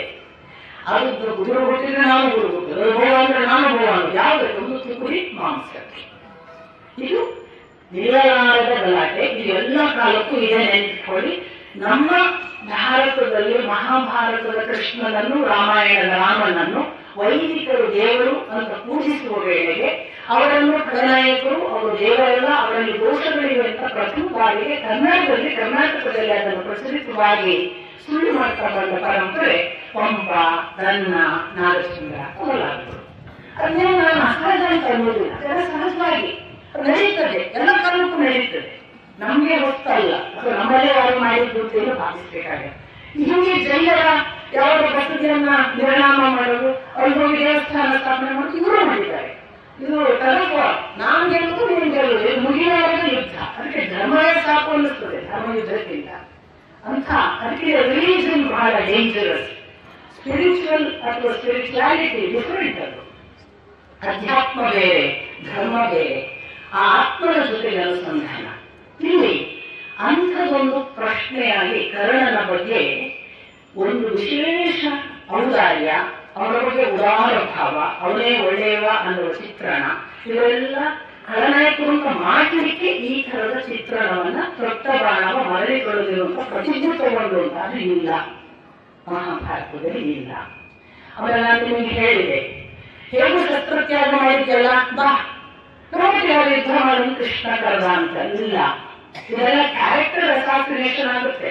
ತಮಾಷೆಗೂ ಇಂಥ ಮಾತು ಇತ್ತು ಅಂತ ನಮ್ಮ ಅಪ್ಪ ಕೂಡ ಇದನ್ನು ಹೇಳ್ತಾರೆ. ಇಲ್ಲ, ಅದು ಕೃಷ್ಣ ಹೇಳಲಿಲ್ಲ. ಕೃಷ್ಣನಲ್ಲಿ ಅಂಥ ಮಾತೇ ಇಲ್ಲ. ಅಂದ್ರೆ ಒಂಥರ ಕೃಷ್ಣ ಈ ಮಾತು ಹೇಳಿಬಿಟ್ರೆ ಇಡೀ ಕ್ಯಾರೆಕ್ಟರ್ ಅಸಾಸಿನೇಷನ್ ಆಗುತ್ತೆ ಅಂತ ನಾನು ಭಾವಿಸ್ತೇನೆ. ಹಾಗಿಲ್ಲ, ಅವನು ಹೇಳಿಲ್ಲ. ಅವನು ಯುದ್ಧ ತಂತ್ರಕ್ಕೆ ಅನುಗುಣವಾಗಿ ಹೋಗಿದ್ದಾನೆ. ಒಂದು ಭ್ರಾತೃ ಧರ್ಮವನ್ನ ಹೇಳದೇ ಇದ್ರೆ ನಾಳೆ ಚಿಂತೆ ಬರಬಾರದು ಅಂತ ಹೇಳಿದ್ದಾನೆ ಅನ್ನೋದು ಎರಡನೇ ವಿಷಯ. ಮೂರನೇದಿಲ್ಲ, ಯಾರು ಈಗ ಶಲ್ಯವನ್ನು ಹಾಗಾದ್ರೆ ಹೇಗೆ ಸಮರ್ಥನೆ ಮಾಡೋದು? ಶಲ್ಯವನ್ನು ಕಸ್ಕೊಂಡ ಅಡ್ಡದಾರಿಯಲ್ಲಿ ದುರ್ಯೋಧನ ಹೇಗೆ ಸಮರ್ಥನೆ ಮಾಡೋದು? ಹಾಗಿಲ್ಲ. ಶಲ್ಯವನ್ನು ಅಡ್ಡದಾರಿಯಲ್ಲಿ ಕಸ್ಕೊಂಡದ್ದು ಹೌದು ಹೊರತು ಕರ್ಣವನ್ನು ಅಡ್ಡದಾರಿಯಲ್ಲಿ ಕಸ್ಕೊಳ್ಳುವ ಪ್ರಯತ್ನ ಇಲ್ಲ. ಒಂದು ವೇಳೆ ಆ ಪ್ರಯತ್ನ ಮಾಡಿದ್ರೆ ದುರ್ಯೋಧನ ಕೃಷ್ಣನಿಗೆ ಏನು ವ್ಯತ್ಯಾಸ? ಹಾಗಿಲ್ಲ. ದಯವಿಟ್ಟು ಅದೆಲ್ಲ ನಾವು ಖಚಿತ ಮಾಡಿಸ್ಕೊಳ್ಬೇಕು. ಈ ವ್ಯಕ್ತಿ ಹೀಗೆ ಅವರವರ ವಿವರಣೆಯನ್ನು ನೀವು ಓದಿದ್ರೆ ಗೊತ್ತಾಗುತ್ತೆ. ಅವರು ಹಾಗಿಲ್ಲ. ಯಾರ್ಯಾರು ಆಡ್ ಮಾಡ್ತಾರಲ್ಲ ಅಲ್ಲಿಂದ ದೋಷಗಳು ಎಲ್ಲಿ ಬಂತು? ಸರ್ಪಾಸ್ತ್ರ ಪ್ರಯೋಗ ಮಾಡ್ತಾನೆ ಕರ್ಣ. ಅಶ್ವಸೇನ ಅಂತ ನಿಮಗೆ ಗೊತ್ತು. ಕಾಂಡವನ ದಹನದಲ್ಲಿ ಆ ಸರ್ಪವನ್ನು ಹಾರಿ ಹೋಗಿರುತ್ತೆ, ದೊರಕಿಕೊಂಡಿರುತ್ತೆ ತಕ್ಷಣ ಮಗ. ಅದು ಸೇನೆಗೆ ಕಾಯ್ತಿರುತ್ತೆ. ಅದು ಯಾವಾಗ ಸರ್ಪಾಸ್ತ್ರ ಪ್ರಯೋಗ ಮಾಡ್ತಾನೆ ಆ ಅಲ್ಲೂ ಕೂತ್ಕೊಳ್ಳುತ್ತೆ ಅರ್ಜುನನನ್ನು ಕೊಡಬೇಕು ಅಂತ. ಶಲ್ಯನ ಒಂದು ಕಂಡೀಷನ್ ಇತ್ತು, ನಿಮಗೆ ಗೊತ್ತು. ಯುಧಿಷ್ಠಿರ ಹೇಳಿದ್ದ ಅವನನ್ನು ತೇಜೋವಧೆ ಮಾಡಬೇಕು, ಅವನ ಕಾನ್ಸಂಟ್ರೇಷನ್ ಅನ್ನು ಡೈವರ್ಟ್ ಮಾಡಬೇಕು, ಅವನು ಹೊಡಿಲಿಕ್ಕಾಗ ಮಾಡಬೇಕು. ಬಟ್ ಅವನ ಆದಷ್ಟು ಮಾತಿನಲ್ಲಿ ಇನ್ವಾಲ್ವ್ ಮಾಡಿಸಿ ಅವನ ಶಕ್ತಿಯನ್ನು ಕುಟುಂಬ ಹಾಗೆ ಮಾಡಬೇಕು ಅಂತ. ಈ ಯುಧಿಷ್ಠಿರನಿಗೆ ಶಲ್ಯ ಮಾತು ಕೊಟ್ಟಿದ್ದ. ಶಲ್ಯ ಸಾರಥಿಯಾಗಿದ್ದುಕೊಂಡು ಏನ್ ಮಾಡಿದ? ಈ ಸರ್ಪಾಸ್ತ್ರ ಬಿಡುವಾಗ ನೀನು ಬಿಡೋದೀಗ ಸರಿಯಾಗಿ ಗುರಿಗೆ ಮುಟ್ಟೋದಿಲ್ಲ, ಅದು ಕುತ್ತಿಗೆ ತಾಗುದಿಲ್ಲ, ನೀನು ಕುತ್ತಿಗೆ ಕೊಡ್ತೀರಿ, ಸುಳ್ಳೆ ಹೊಡ್ತೀರಿ, ನನಗೂ ಗೊತ್ತು ನೋಡು, ಅದು ಹೋಗಿ ಕೇಳಿಕತ್ತಾಗ್ತದೆ, ಅದನ್ನ ಅವನ ತಲೆ ಮೇಲೆ ಹೋಗ್ತದೆ. ಹೀಗೆ ಹೇಳಿ ಹೇಳಿ ರಥವನ್ನು ಕುದುರೆಯನ್ನು ಒಂದಿಷ್ಟು ಎತ್ತಿ ಬಿಟ್ಟ ಅಂತ ಶಲ್ಯ. ಕರೆಕ್ಟ್ ಏನ್ ಮಾಡಿದ್ದ? ಶಲ್ಯ ಕುದುರೆಯನ್ನು ಹಾರಿಸಿದ್ದರಿಂದ ಕಿರೀಟ ಹಾಕೊಂಡು ಹೋಯಿತು ಅನ್ನೋದು ಇರೋದು. ಈ ಹೊಗಳುವ ಒಂದು ಗುಣ ಇತ್ತು ನೋಡಿ, ಆತ್ಮ ಪ್ರಶಂಸೆಯ ಗುಣ ಕರ್ಣನಿಗಿತ್ತು. ತಾನು ಹೀಗೆ ತಾನು ಹಾಗೆ ಹೇಳೋದು. ಇವನಿಗೆ ಏನಾಯ್ತು? ನೀನು ನನ್ನನ್ನು ಕಡಿಮೆ ಮಾಡಬೇಡ, ನಾನೊಂದು ಗುರಿ ಇಟ್ಟರೆ ಮತ್ತೆ ಎರಡನೇ ಸಾರಿ ಇಡುವ ಅವಶ್ಯಕತೆ ಇಲ್ಲ, ನಾನು ಅದನ್ನ ಒಂದೇ ಬಿಟ್ಟರೆ ಇನ್ನೊಂದೇ ಹೊಡೆಯುವ ಪ್ರಸಂಗ ಬರುವುದಿಲ್ಲ, ಕೊಟ್ಟ ಬಾಣ ಮತ್ತೆ ಕೊಡೋದಿಲ್ಲ. ಅಲ್ಲಿ ಅವನು ಹೇಳಿದ್ರಿಂದ ಅಶ್ವಸೇನ ಮರಳಿ ಬಂದರೂ ಕೂಡ ಇವರಿಗೆ ಹೊಡೆಯಕ್ಕಾಗಲ್ಲ. ಇದನ್ನು ಇಟ್ಟುಕೊಂಡು ಅದನ್ನು ಇಲ್ಲಿ ಕನೆಕ್ಟ್ ಮಾಡಿ ಇದು ಕುಂತಿ ಮಾಡಿದ್ದು ಅಂತ ಪಿಕ್ಚರೈಸ್ ಮಾಡಲಾಗಿದೆ. ಆಗಿಲ್ಲ. ಹಾಗಾಗಿ ಈ ಎಲ್ಲ ಮುಖ್ಯಾಂಶಗಳನ್ನ ಮರೆತರೆ ನಾವು ಯಾವುದೋ ವ್ಯಕ್ತಿತ್ವಕ್ಕೆ ದೋಷ ಮಾಡ್ತೇವೆ. ಆಯಾ ಕ್ಯಾರೆಕ್ಟರ್ ಹೇಗೆ ಹಾಗೆ ನೋಡಬೇಕು, ಕ್ಯಾರೆಕ್ಟರ್ಗೆ ಮತ್ತೇನೋ ಬಣ್ಣ ಹಚ್ಚಿ ಹಾಗೆ ಹೀಗೆ ಅರ್ಥ ಹೇಳುವ ಕಡೆಗೆ ಹೋಗಬಾರದು ಅಂತ ನನ್ನ ವೈಯಕ್ತಿಕವಾಗಿ ನಾನು ಪ್ರಯತ್ನ ಪಡ್ತಿರೋದು. ಆ ದೃಷ್ಟಿಯಲ್ಲಿ ಹೀಗೆ ಅದರ ಹಿನ್ನೆಲೆ ಇದು ಕರ್ಣನ ತಾಯಿಯ ಜೊತೆಗಿನ ನಂತರದ ಬೆಳವಣಿಗೆ ಏನಾಯಿತು ಅಂತ ಇತ್ತ ಸಂಜಯ ಧೃತರಾಷ್ಟ್ರರ ಮಾತುಕತೆ ಅಥವಾ ಜನಮೇಜಯ ಮತ್ತು ವೈಶಂಪಾಯನರ ಮಾತುಕತೆ. ಆ ನಂತರ ಇತ್ತಾಗಿ ಕೃಷ್ಣ ಬಂದು ಅವನು ಏನೇನಾಯಿತು, ಸಂಧಾನದ ಪರಿಣಾಮಗಳು ಏನು, ಯುದ್ಧವೇ ಅನ್ನೋದನ್ನು ಈ ಕಡೆ ಯುಧಿಷ್ಠಿರಾದಿಗಳಿಗೆ ಮನವರಿಕೆ ಮಾಡ್ತಾನೆ. ಈ ಕಡೆ ದುರ್ಯೋಧನ ಅಂತೂ ಯುದ್ಧಕ್ಕೆ ಸಿದ್ಧತೆ ಅಂತ ಹೇಳಿ ತಾನೆಲ್ಲ ಬೇಗ ಬೇಗ ಸೇನಾಪತಿಗಳಾರು ಲಿಸ್ಟ್ ಮಾಡ್ತಾನೆ. 11 ಅಕ್ಷೋಹಿಣಿಗೆ 11 ಸೇನೆಯಲ್ಲಿ ಯಾರ್ಯಾರು ಮುಖ್ಯಸ್ಥರು ಅಂತ. ಈ ಅಕ್ಷೋಹಿಣಿ ಅನ್ನೋದಕ್ಕೆ ಒಂದು ಲೆಕ್ಕ ಇದೆ. ನನಗೆ ಲೆಕ್ಕ ತೀರಾ ಇಷ್ಟ ಇಲ್ಲದ ವಿಷಯ. ನಾನೊಂದು ವೈಯಕ್ತಿಕವಾಗಿ ನಂಬುವುದೇನು ಅಂದ್ರೆ, ಲೆಕ್ಕದ ಬೆನ್ನು ಹತ್ತಿರವನಿಗೆ ದುಃಖ ತಪ್ಪಿದ್ದಲ್ಲ ಅಂತ. ಅವನಿಗೆ ಲೆಕ್ಕ ಬಿಟ್ಟವನು ಆರಾಮ, ಇದಾಯ್ತು ಅದಾಯ್ತು ಲೆಕ್ಕ ಇಟ್ಕೊಂಡು ಹೋದವನು ಲೆಕ್ಕದಲ್ಲಿ ಕೂತ್ಕೊಳ್ಬೇಕಷ್ಟೇ. ಅದರಿಂದ ನಾನು ನಿಮಗೆ ಒಂದು ಶ್ಲೋಕ ಇದೆ, ಆ ಶ್ಲೋಕಕ್ಕನುಗುಣವಾಗಿ ಅಕ್ಷೋಹಿಣಿ ಏನು ಅಲ್ಲಿ ಬರುತ್ತೆ. ಇದೇ ಉದ್ಯೋಗ ಪರ್ವದಲ್ಲಿ ಸೇನಾಪತಿಗಳನ್ನು ಆಯ್ಕೆ ಮಾಡೋ ಅಕ್ಷೋಹಿಣಿ ಸೇನೆಯಲ್ಲಿ ಏನೇನಿರಬೇಕು ಲೆಕ್ಕ ಬರುತ್ತೆ. ಅದನ್ನು ನಿಮಗೆ ಸೂತ್ರ ಇದೆ, ಸೂತ್ರವನ್ನು ಹೇಳ್ತೀನಿ, ನೀವು ಲೆಕ್ಕದಲ್ಲಿ ಹುಷಾರಿದ್ದೀರಿ, ಕೌಂಟ್ ಮಾಡ್ಕೊಳ್ಳಿ ಮನೆಗೆ ಹೋಗಿ. 1 ರಥ, 1 ಆನೆ, 3 ಕುದುರೆ, 5 ಮನುಷ್ಯ. 1 ರಥ, 1 ಆನೆ, 3 ಕುದುರೆ, 5 ಮನುಷ್ಯ ಇದ್ದರೆ ಪತ್ತಿ. ಈ ಪತ್ತಿ 3 times ಆದರೆ into 3 ಮಾಡಬೇಕು ಎಲ್ಲ ನಂಬರ್ ಅನ್ನು. ಈ ಪತ್ತಿ 3 times ಆದರೆ ಅದು ಗುಲ್ಮ. ಗುಲ್ಮ 3 ಟೈಮ್ಸ್ ಆದರೆ ಅಲ್ಲ, ಸೇನ 3 ಟೈಮ್ಸ್ ಆದರೆ ಅದು ಗುಲ್ಮ. ಎಲ್ಲ 3 ಟೈಮ್ಸ್ ಮಾಡ್ಕೊಳ್ತಾ ಹೋಗಿ. ಆಮೇಲೆ ಈ ಗುಲ್ಮ 3 ಟೈಮ್ಸ್ ಆದರೆ ಅದು ಗಣ. ಆ ಗಣವು 3 ಟೈಮ್ಸ್ ಆದರೆ ಅದಕ್ಕೆ ವಾಹಿನಿ. ವಾಹಿನಿ 3 ಟೈಮ್ಸ್ ಆದರೆ ಅದಕ್ಕೆ ಪೃತನ. ಪೃತನ 3 ಟೈಮ್ಸ್ ಆದರೆ ಅದಕ್ಕೆ ಚಮು. ಚಮು 3 ಟೈಮ್ಸ್ ಆದರೆ ಅದಕ್ಕೆ ಅನೀಕನಿ. ಈ ಅನೀಕನಿ 10 ಟೈಮ್ಸ್ ಆದರೆ ಅಕ್ಷೋಹಿಣಿ. ಪುರುಷೋತ್ತಲ್ಲಿ ಲೆಕ್ಕ ಮಾಡಿ. ನನಗೆ ಪುರುಷೋತ್ತಿಲ್ಲ, ನನಗೆ ಆ ಲೆಕ್ಕ ನಿಂತೋದ್ರೆ ಏನು ತಪ್ಪಾಗ ಅಂತ ನನ್ನ ಟೈಮು ಕೊಡಲ್ಲ. ನಮ್ಮಪ್ಪ ಬಹಳ ವಿವರವಾಗಿ ಹೇಳಿದ್ದಾರೆ. ನಮ್ಮಪ್ಪ ಕೆಲವು ಕೆಲಸ ನಮಗೆಲ್ಲ ಸರಳ ಮಾಡಿಬಿಟ್ಟಿದ್ದಾರೆ. ನಾನು ಎಷ್ಟು ಸಾರಿ ಹೇಳೋದುಂಟು, ನಿಮ್ಮ ಅಪ್ಪನೂ ಇರೋದೇ ಇಲ್ಲರಿ ಅಂತ. ಖಂಡಿತ ಖಂಡಿತ. ಯಾಕೆ ಗೊತ್ತಾ, ವೇದವ್ಯಾಸರೇ ಹುಟ್ಟಬೇಕು. ವೇದವ್ಯಾಸರು ಅಷ್ಟು ಕೆಲಸ ಮಾಡುವಾಗ ವೇದವ್ಯಾಸರನ್ನು ಮೀರಿಸುವ ಮಗ ಹುಟ್ಟಿದ್ರೆ ವೇದವ್ಯಾಸರು ಇಮಿಡಿಯೇಟ್ ವಾಟ್ಔಟ್ ಆಗ್ತಾರೆ, ವ್ಯಾನಿಶ್ ಆಗ್ತಾರೆ. ವೇದವ್ಯಾಸರು ಚಿರಾಯಿ ಆಗ್ಬೇಕಾದ್ರೆ ಮಕ್ಕಳು ದೊಡ್ಡವರಾಗಬಾರ್ದು. ನಮ್ಮಪ್ಪ ದೊಡ್ಡವರಾಗಿ ಉಳಿಬೇಕು, ನಾವು ಚಿಕ್ಕವರಾಗಿಯೇ ಇರಬೇಕು. ಇದು ನನ್ನ ಭಕ್ತಿಯ ನಂಬಿಕೆ. ನಾವು ಯಾವತ್ತೂ ಕೂಡ ನಮ್ಮ ಅಪ್ಪನಿಗೆ ಚಿಕ್ಕವರೇ, ಅದು ನನ್ನ ಸಂತೋಷದ ವಿಷಯ. ಅದು ದೊಡ್ಡವರಿಗೆಲ್ಲ ಸಲ್ಲೋ ಗೌರವ. ನಮ್ಮಪ್ಪ ಇನ್ನೊಂದು 1000 ವರ್ಷ ಉಳಿಬೇಕಾದ್ರೆ ನಮ್ಮಂತಹ ಅಜ್ಞಾನಿ ಮಕ್ಕಳು ಇರಬೇಕು. ಅದರ ಮಕ್ಕಳನ್ನೇ ನೀವು ರೆಫರ್ ಮಾಡ್ತೀವಿ. ಏನ್ ಅವರು ಮಗು ಔಷಧಿ ಹುಷಾರಿದ್ದಾರೆ ಅಂತ ಏನಾರು ಅಂದ್ಬಿಟ್ರೆ ನಮ್ಮ ಮಕ್ಕಳ ದಿವಸ ಉಳಿತಾರೆ. ನಮ್ಮ ಅಪ್ಪ ಉಳಿಬೇಕು, ನಾವು ಹೋಗ್ಬೇಕು. ಇದು ನನ್ನ ತಂದೆಯ ಜೊತೆಗಿನ ಅಥವಾ ಎಲ್ಲ ಋಷಿಗಳ ಜೊತೆಗಿರುವ ನನ್ನ ಅನುಸಂಧಾನ, ಆ ಭಕ್ತಿ. ಆದ್ರಿಂದ ನಿಮಗೆ ಅಕ್ಷೋಹಿಣಿ ಅಂದ್ರೆ ಏನು ನಮ್ಮಪ್ಪ ವಿವರಣಾತ್ಮಕವಾಗಿ ಹೇಳಿದ್ದಾರೆ. ಒಂದು ಲೆಕ್ಕ ಯುಧಿಷ್ಠಿರ ಹೇಳ್ತಾರೆ, ಒಟ್ಟು 166 ಕೋಟಿ ಜನ ಸತ್ತಿದ್ದಾರೆ ಅಂತ. 166 ಕೋಟಿ ಜನ ಸತ್ತಿದ್ದಾರೆ ಅಂತ ಮಹಾಭಾರತ ಯುದ್ಧ ಆದ್ಮೇಲೆ ಗೊತ್ತಾಗುತ್ತೆ. ಅದನ್ನು ಕೂಡ ನೀವು ಅಂದಾಜು ಮಾಡಬಹುದು ಯಾವ ಮಕ್ಕಳ ಸಂಖ್ಯೆ. ಇದ್ರ ಜೊತೆಗೆ 11 ಜನ ಸೇನೆಗೆ ಯಾರ್ಯಾರು ಸೇನಾ ಮುಖ್ಯಸ್ಥರು ಅಕ್ಷೋಹಿಣಿಗೆ, ಅದಲ್ಲದೆ ದಂಡನಾಯಕ ಯಾರು ಈ ಚರ್ಚೆ ಆಗುತ್ತೆ. ಈ ಕಡೆಯಿಂದ ಅವರು ದ್ರೋಣ, ಶಲ್ಯ, ಕೃಪ, ಕೃತವರ್ಮ, ಜಯದ್ರಥ, ಸುದಕ್ಷಿಣ, ಅದರ ಜೊತೆಗೆ ಅಶ್ವತ್ಥಾಮ, ಅಲ್ಲಿಂದ ಶಕುನಿ, ಹೀಗೆ ಒಂದು ಪಟಾಲ, ಕರ್ಣ, ಪುರುಷ 11 ಜನರನ್ನ ಇವರು ಸೇನಾ ಮುಖ್ಯಸ್ಥರನ್ನಾಗಿ ಅಕ್ಷೋಹಿಣಿಗಳಿಗೆ ಮಾಡ್ತಾರೆ. 11 ಜನ. ಈ ಕಡೆ 7 ಜನರನ್ನ ದ್ರುಪದ, ವಿರಾಟ, ದೃಷ್ಟದ್ಯುಮ್ನ, ದೃಷ್ಟಕೇತು, ಅವರ ಜೊತೆಗೆ ಸಹದೇವ ಇದ್ದಾನೆ, ಶಿಖಂಡಿ ಇದ್ದಾನೆ. ಈ 7 ಜನರನ್ನ ಮಾಡ್ತಾರೆ. ಈ 11 ಜನಕ್ಕೆ ಪೂರ್ತಿಯಾಗಿ ಸೇನೆಯ ಜವಾಬ್ದಾರಿ ನಾವು ಜನರಲ್ ಚೀಫ್ ಅಂತ ಹೇಳಿದ್ದೇವೆ. ಹಾಗೆ 16 ಅಂತ ಹೇಳಿದಾಗ ಈ ಕಡೆಯಿಂದ ಭೀಷ್ಮಾಚಾರ್ಯರನ್ನ ನೀವೇ ಆಗಬೇಕು ಅಂತ ಹೋಗಿ ದುರ್ಯೋಧನ ಕೇಳಿಸ್ತಾನೆ. ಭೀಷ್ಮಾಚಾರ್ಯರು ಬಹಳ ಸ್ಪಷ್ಟವಾಗಿ ಆಗುವುದಕ್ಕೆ ತೊಂದರೆ ಇಲ್ಲ, ಎರಡು ನಿಯಮಗಳು. ಒಂದು, ನಾನು ಪಾಂಡುಪುತ್ರರನ್ನು ಕೊಲ್ಲುವುದಿಲ್ಲ. ಎರಡನೇದು, ನಾನು ಅಥವಾ ಕರ್ಣ ಇಬ್ಬರು ಒಟ್ಟಿಗೆ ಇದ್ರೆ ಅವರು ನನ್ನನ್ನು ನಿಲ್ಲಿಸುವುದು, ನಾನು ಅವನನ್ನು ನಿಲ್ಲಿಸುವುದು, ಈ ಗಲಾಟೆ ಆಗುತ್ತೆ. ಅದಕ್ಕೆ ಮೊದಲು ಅವನನ್ನು ಮಾಡೋ, ಆಮೇಲೆ ನಾನು ಮಾಡ್ಕೊಳ್ತೇನೆ.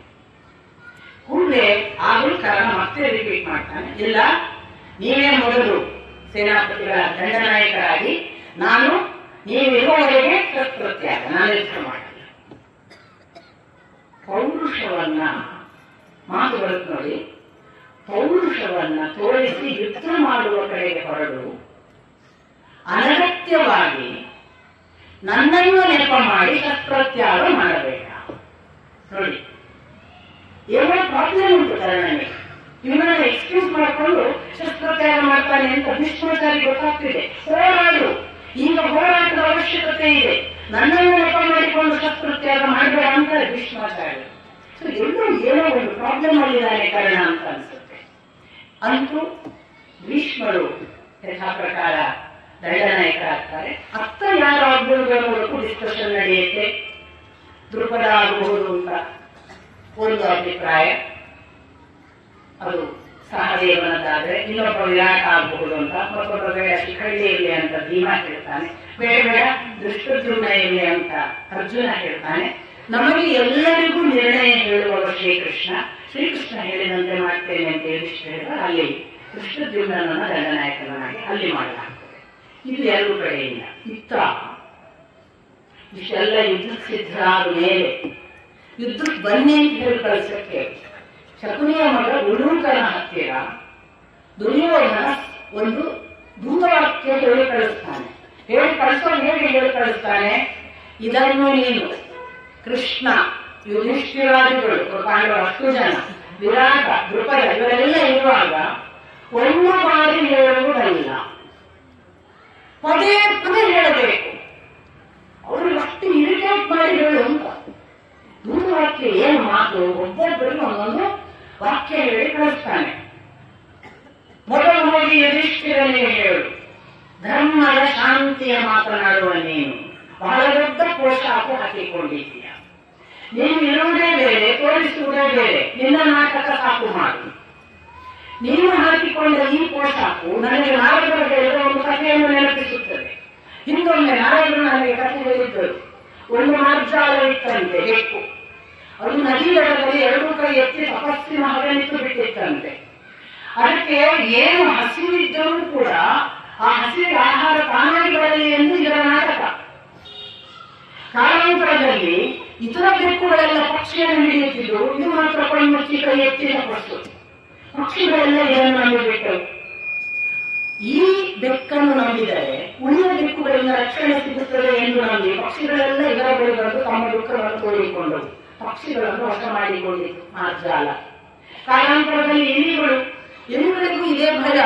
ಉಳಿದ ಮಾರ್ಜಾಲಗಳೆಲ್ಲ ಹಿಡಿದು ತಿನ್ನುತ್ತಿದ್ದವು, ಇದು ಮಾತ್ರ ಕೈ ಎತ್ತಿ ಕೈ ಮುಚ್ಚಿ. ಈ ಎಲ್ಲಾ ಮಾರ್ಜಾಲಗಳನ್ನು, ಈ ಮಾರ್ಜಾಲದ ಹತ್ತಿರ ಬಂದು ಇಲಿಗಳು ನಮಗೆ ರಕ್ಷಣೆ ಕೊಡು, ನಮ್ಮನ್ನು ಉಳಿದವರೆಲ್ಲ ತಿನ್ನುತ್ತಿದ್ದಾರೆ, ಉಳಿದ ಬೆಕ್ಕುಗಳು ನೀನೇ ರಕ್ಷಿಸು.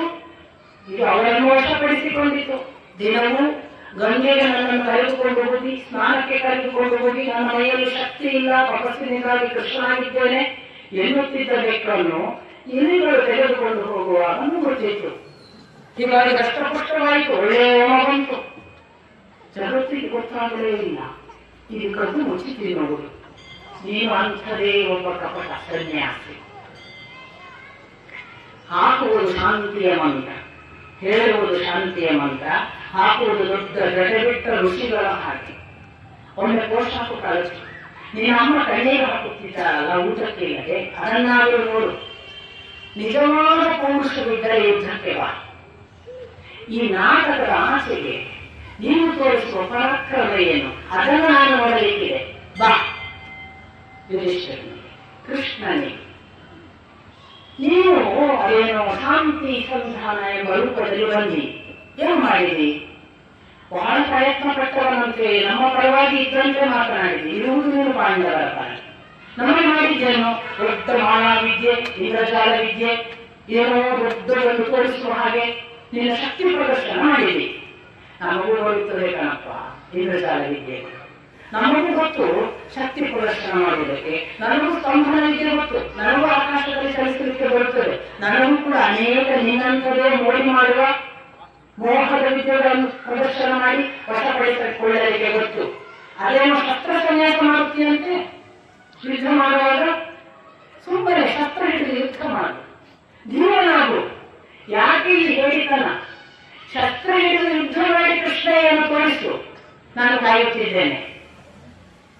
ಇಷ್ಟಾದ ಮೇಲೆ ಪುನಃ ಅವ ಭೀಮನಿಗೆ ಹೇಳು, ನೀನಾದರೂ ತಿಮ್ಮಳ್ಳಿ, ಎಷ್ಟು ಕೊಟ್ಟರೂ ಅನ್ನ ತಿನ್ನುವವ, ಎಷ್ಟು ಕೊಟ್ಟರೂ ಕುಡಿದು ಮುಗಿಸುವ ಪುರಾಣಗಳನ್ನು ಹೋಗಿ ಹೋಗಿ ಅಡುಗೆಯವ. ಯುದ್ಧ ಅಂದರೆ ಏನು ಅಡುಗೆ ಎಂದು ಭಾವಿಸಿದ್ದೀಯ? ಆಗ ದುಶ್ಯಾಸನ ರಕ್ತ ಕುಡಿದು ಬಿಡುತ್ತೇನೆ ಅನ್ನೋದಕ್ಕೇನು ಆಹಾರದ ಒಂದು ಯಾವುದು ಭಾಗವ? ನಿನ್ನ ಗಂಡಸುತನವನ್ನ ಅಡುಗೆ ಮನೆಯಲ್ಲಿ ತೋರಿಸಿದ್ದಿ, ಯುದ್ಧದಲ್ಲಿ ತೋರಿಸು. ಪರಾಕ್ರಮ ಇದ್ದರೆ ನೀನು ಅದೇನೋ ಅಲ್ಲಿ ತಿಂದ ಬಂಡಿಯನ್ನ ನಿನ್ನ ಹೆಸರು ಮಾಡಿದ್ಯಲ್ಲ, ಇಲ್ಲಿರುವ ವೀರರನ್ನು ಯೋಧರನ್ನು ಕೊಂದು ತೋರಿಸು. ನೋಡಿದ್ದೇನೆ, ನಿನ್ನ ಆಕಾರಕ್ಕೆ ಹೆದರುವವನಲ್ಲ ನಾನು ನಿನ್ನನ್ನು ಸಂಹರಿಸಲಿಕ್ಕಿದ್ದೇನೆ, ನೆನಪಿಟ್ಟುಕೋ. ಇಷ್ಟಾದ ಮೇಲೆ ಅರ್ಜುನನಿಗೆ ಅದೊಂದು ದಿನ ಬಹಳ ತಪಸ್ಸು ಮಾಡಿ ಇಂದ್ರನನ್ನು ಗೆದ್ದು ಎಷ್ಟೊಂದು ವಿದ್ಯೆ ಪಡೆದು ಅನೇಕ ಅಸ್ತ್ರಶಸ್ತ್ರಗಳ ಜೊತೆಗೆ ಬಂದೆಯಲ್ಲ, ಒಂದು ದಿನವೂ ಉಪಯೋಗಿಸಲಿಕ್ಕಾಗಲಿಲ್ಲ. ವನವಾಸದಲ್ಲಿ ದಾಸನಾಗಿದ್ದೆ.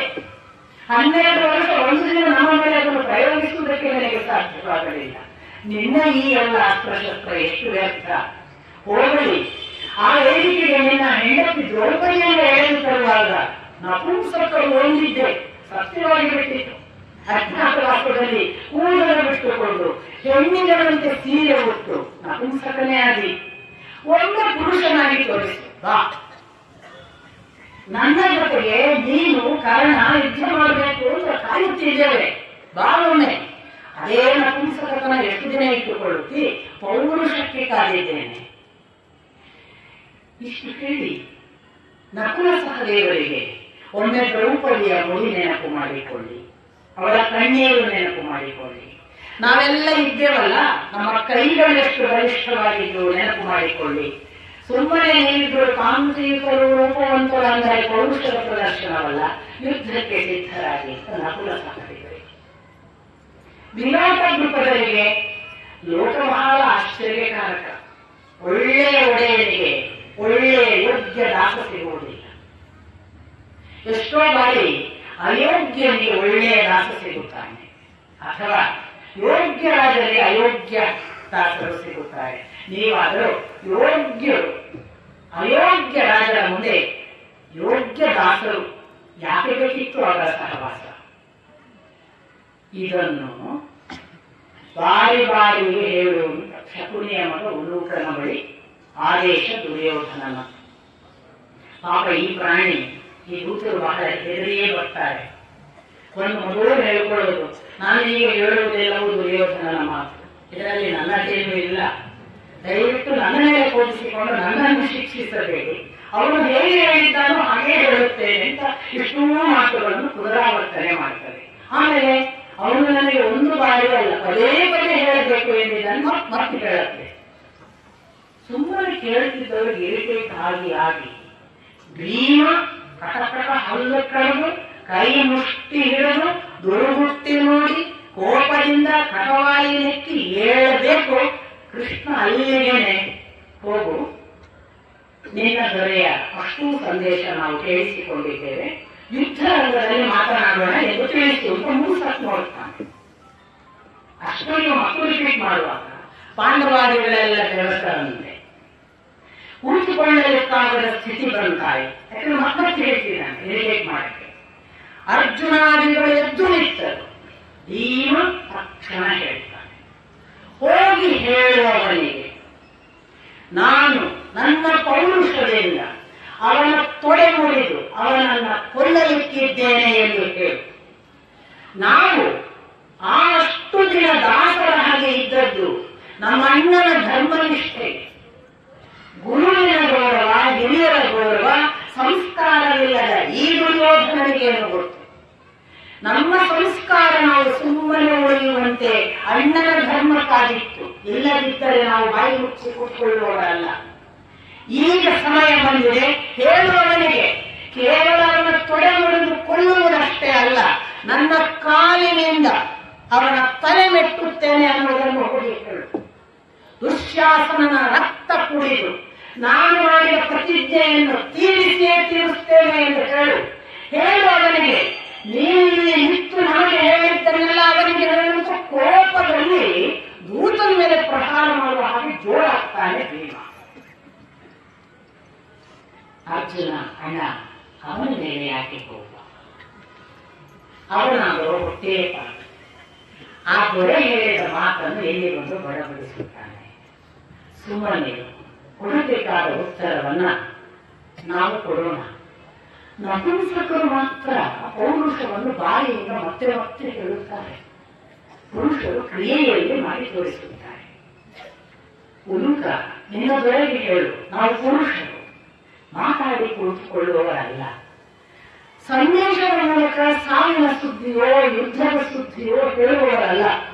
ನಾಳೆ ಯುದ್ಧರಂಗಕ್ಕೆ ಬಾ ಅನ್ನು ಪುರುಷರು ಯಾರು, ನಪುಂಸಕರು ಯಾರು ಅಲ್ಲಿ ತೋರಿಸುತ್ತೇವೆ ಎಂದು ಹೇಳು. ಮತ್ತೊಂದು ಮಾತು ನೆನಪಿರಲಿ, ಯಾರು ಸುಳ್ಳು ಹೇಳುತ್ತಾರಲ್ಲ ಅವರು ಬಹಳ ಬಾರಿ ಹೇಳಬೇಕಾಗುತ್ತದೆ. ಆದ್ದರಿಂದ ಉಲೋಕ ನನ್ನ ಮಾತನ್ನು ಒಂದೇ ಬಾರಿ ಹೇಳು, ಯಾಕೆಂದರೆ ಇದು ಸತ್ಯವಾಕ್, ಇದರಲ್ಲಿ ಸುಳ್ಳಿಲ್ಲ, ಇದು ಹೀಗೆ ನಡೆಯುತ್ತದೆ. ಒಂದೇ ಒಂದು ಬಾರಿ ನಾವು ಹೇಳಿದ್ದನ್ನು ಹೋಗಿ ಹೇಳುವುದು. ಈ ಉಲುಕ ಈ ದೂತ ಸಂದೇಶ ತಗೊಂಡು ಅನ್ನೋದು ಒಂದು ಭಾಗ. ಇತ್ತ ಸೇನಾಪತಿಗಳನ್ನ ಎದುರಿಗಿಟ್ಟುಕೊಂಡು ಅತಿರಥರು ಯಾರು, ಮಹಾರಥರು ಯಾರು, ಅರ್ಧರಥರು ಯಾರು ಚರ್ಚೆಗಳನ್ನ ದುರ್ಯೋಧನ ಮಾಡ್ತಾನೆ. ನೋಡಿ, ಈ ಚೀಫ್ಗಳಿಗೆಲ್ಲ ಮಿಲಿಟರಿಯಲ್ಲಿರುವಂತಹ ಚೀಫ್ ಜನರಲ್ಗಳೆಲ್ಲ ಬಹುಶಃ ಹೇಗೆ ನಮ್ಮ ಅಪೋಸಿಟ್ ಪಾರ್ಟಿ ಹೇಗಿದೆ, ಅವರ ಕೆಪಾಸಿಟಿ ಏನು, ಅವರು ಅವರ ಅಳತೆಗಳಲ್ಲಿ ನಿಮಗೆ ಗೊತ್ತಿರಬೇಕು ಅನ್ನುವ ಹಾಗೆ ಇಲ್ಲಿ ಬಹಳ ಸುಂದರವಾಗಿ ಭೀಷ್ಮಾಚಾರ್ಯರು ಎದುರಿಗಿರುವ ಪಕ್ಷದವರ ಗುಣಗಳೇನು, ಬಲಗಳೇನು, ಯಾರು ಬಹಳ ಬಲಿಷ್ಠರು, ಯಾರು ದುರ್ಬಲರು, ಇವರಲ್ಲಿರುವ ವೀಕ್ನೆಸ್ ಏನು, ಇವರು ಹೇಗೆ ಬಲಿಷ್ಠ, ಆದರೆ ಇವರಲ್ಲಿರುವ ವೀಕ್ ಪಾಯಿಂಟ್ ಏನು, ಅವರಲ್ಲಿ ಏನು ರೂಪೋದು, ಎಲ್ಲವೂ ಬಹಳ ಸುಂದರವಾಗಿದೆ. ಯುದ್ಧ ಮಾಡೋರೆಲ್ಲ ಓದಬೇಕು. ಅವರು ಭೀಷ್ಮಾಚಾರ್ಯ ಅವರು ಮಾತ್ರ ಹೇಳಲ್ಲ, ತಮ್ಮ ವೀಕ್ನೆಸ್ಗಳನ್ನು, ತಮ್ಮ ಸ್ಟ್ರೆಂತ್ ಅನ್ನು ಎಲ್ಲವನ್ನೂ ಹೇಳ್ತಾರೆ. ಅವರ ಫಸ್ಟ್ ತಮ್ಮ ಸ್ಟ್ರೆಂತ್ ಏನು, ಆ ಸ್ಟ್ರೆಂತ್ ಇಲ್ಲದ ಹೇಳ್ತಾರೆ, ನಾನು ಪಾಂಡುಪುತ್ರರನ್ನು ಕೊಲ್ಲುವುದಿಲ್ಲ, ಅದೊಂದು ವೀಕ್ನೆಸ್.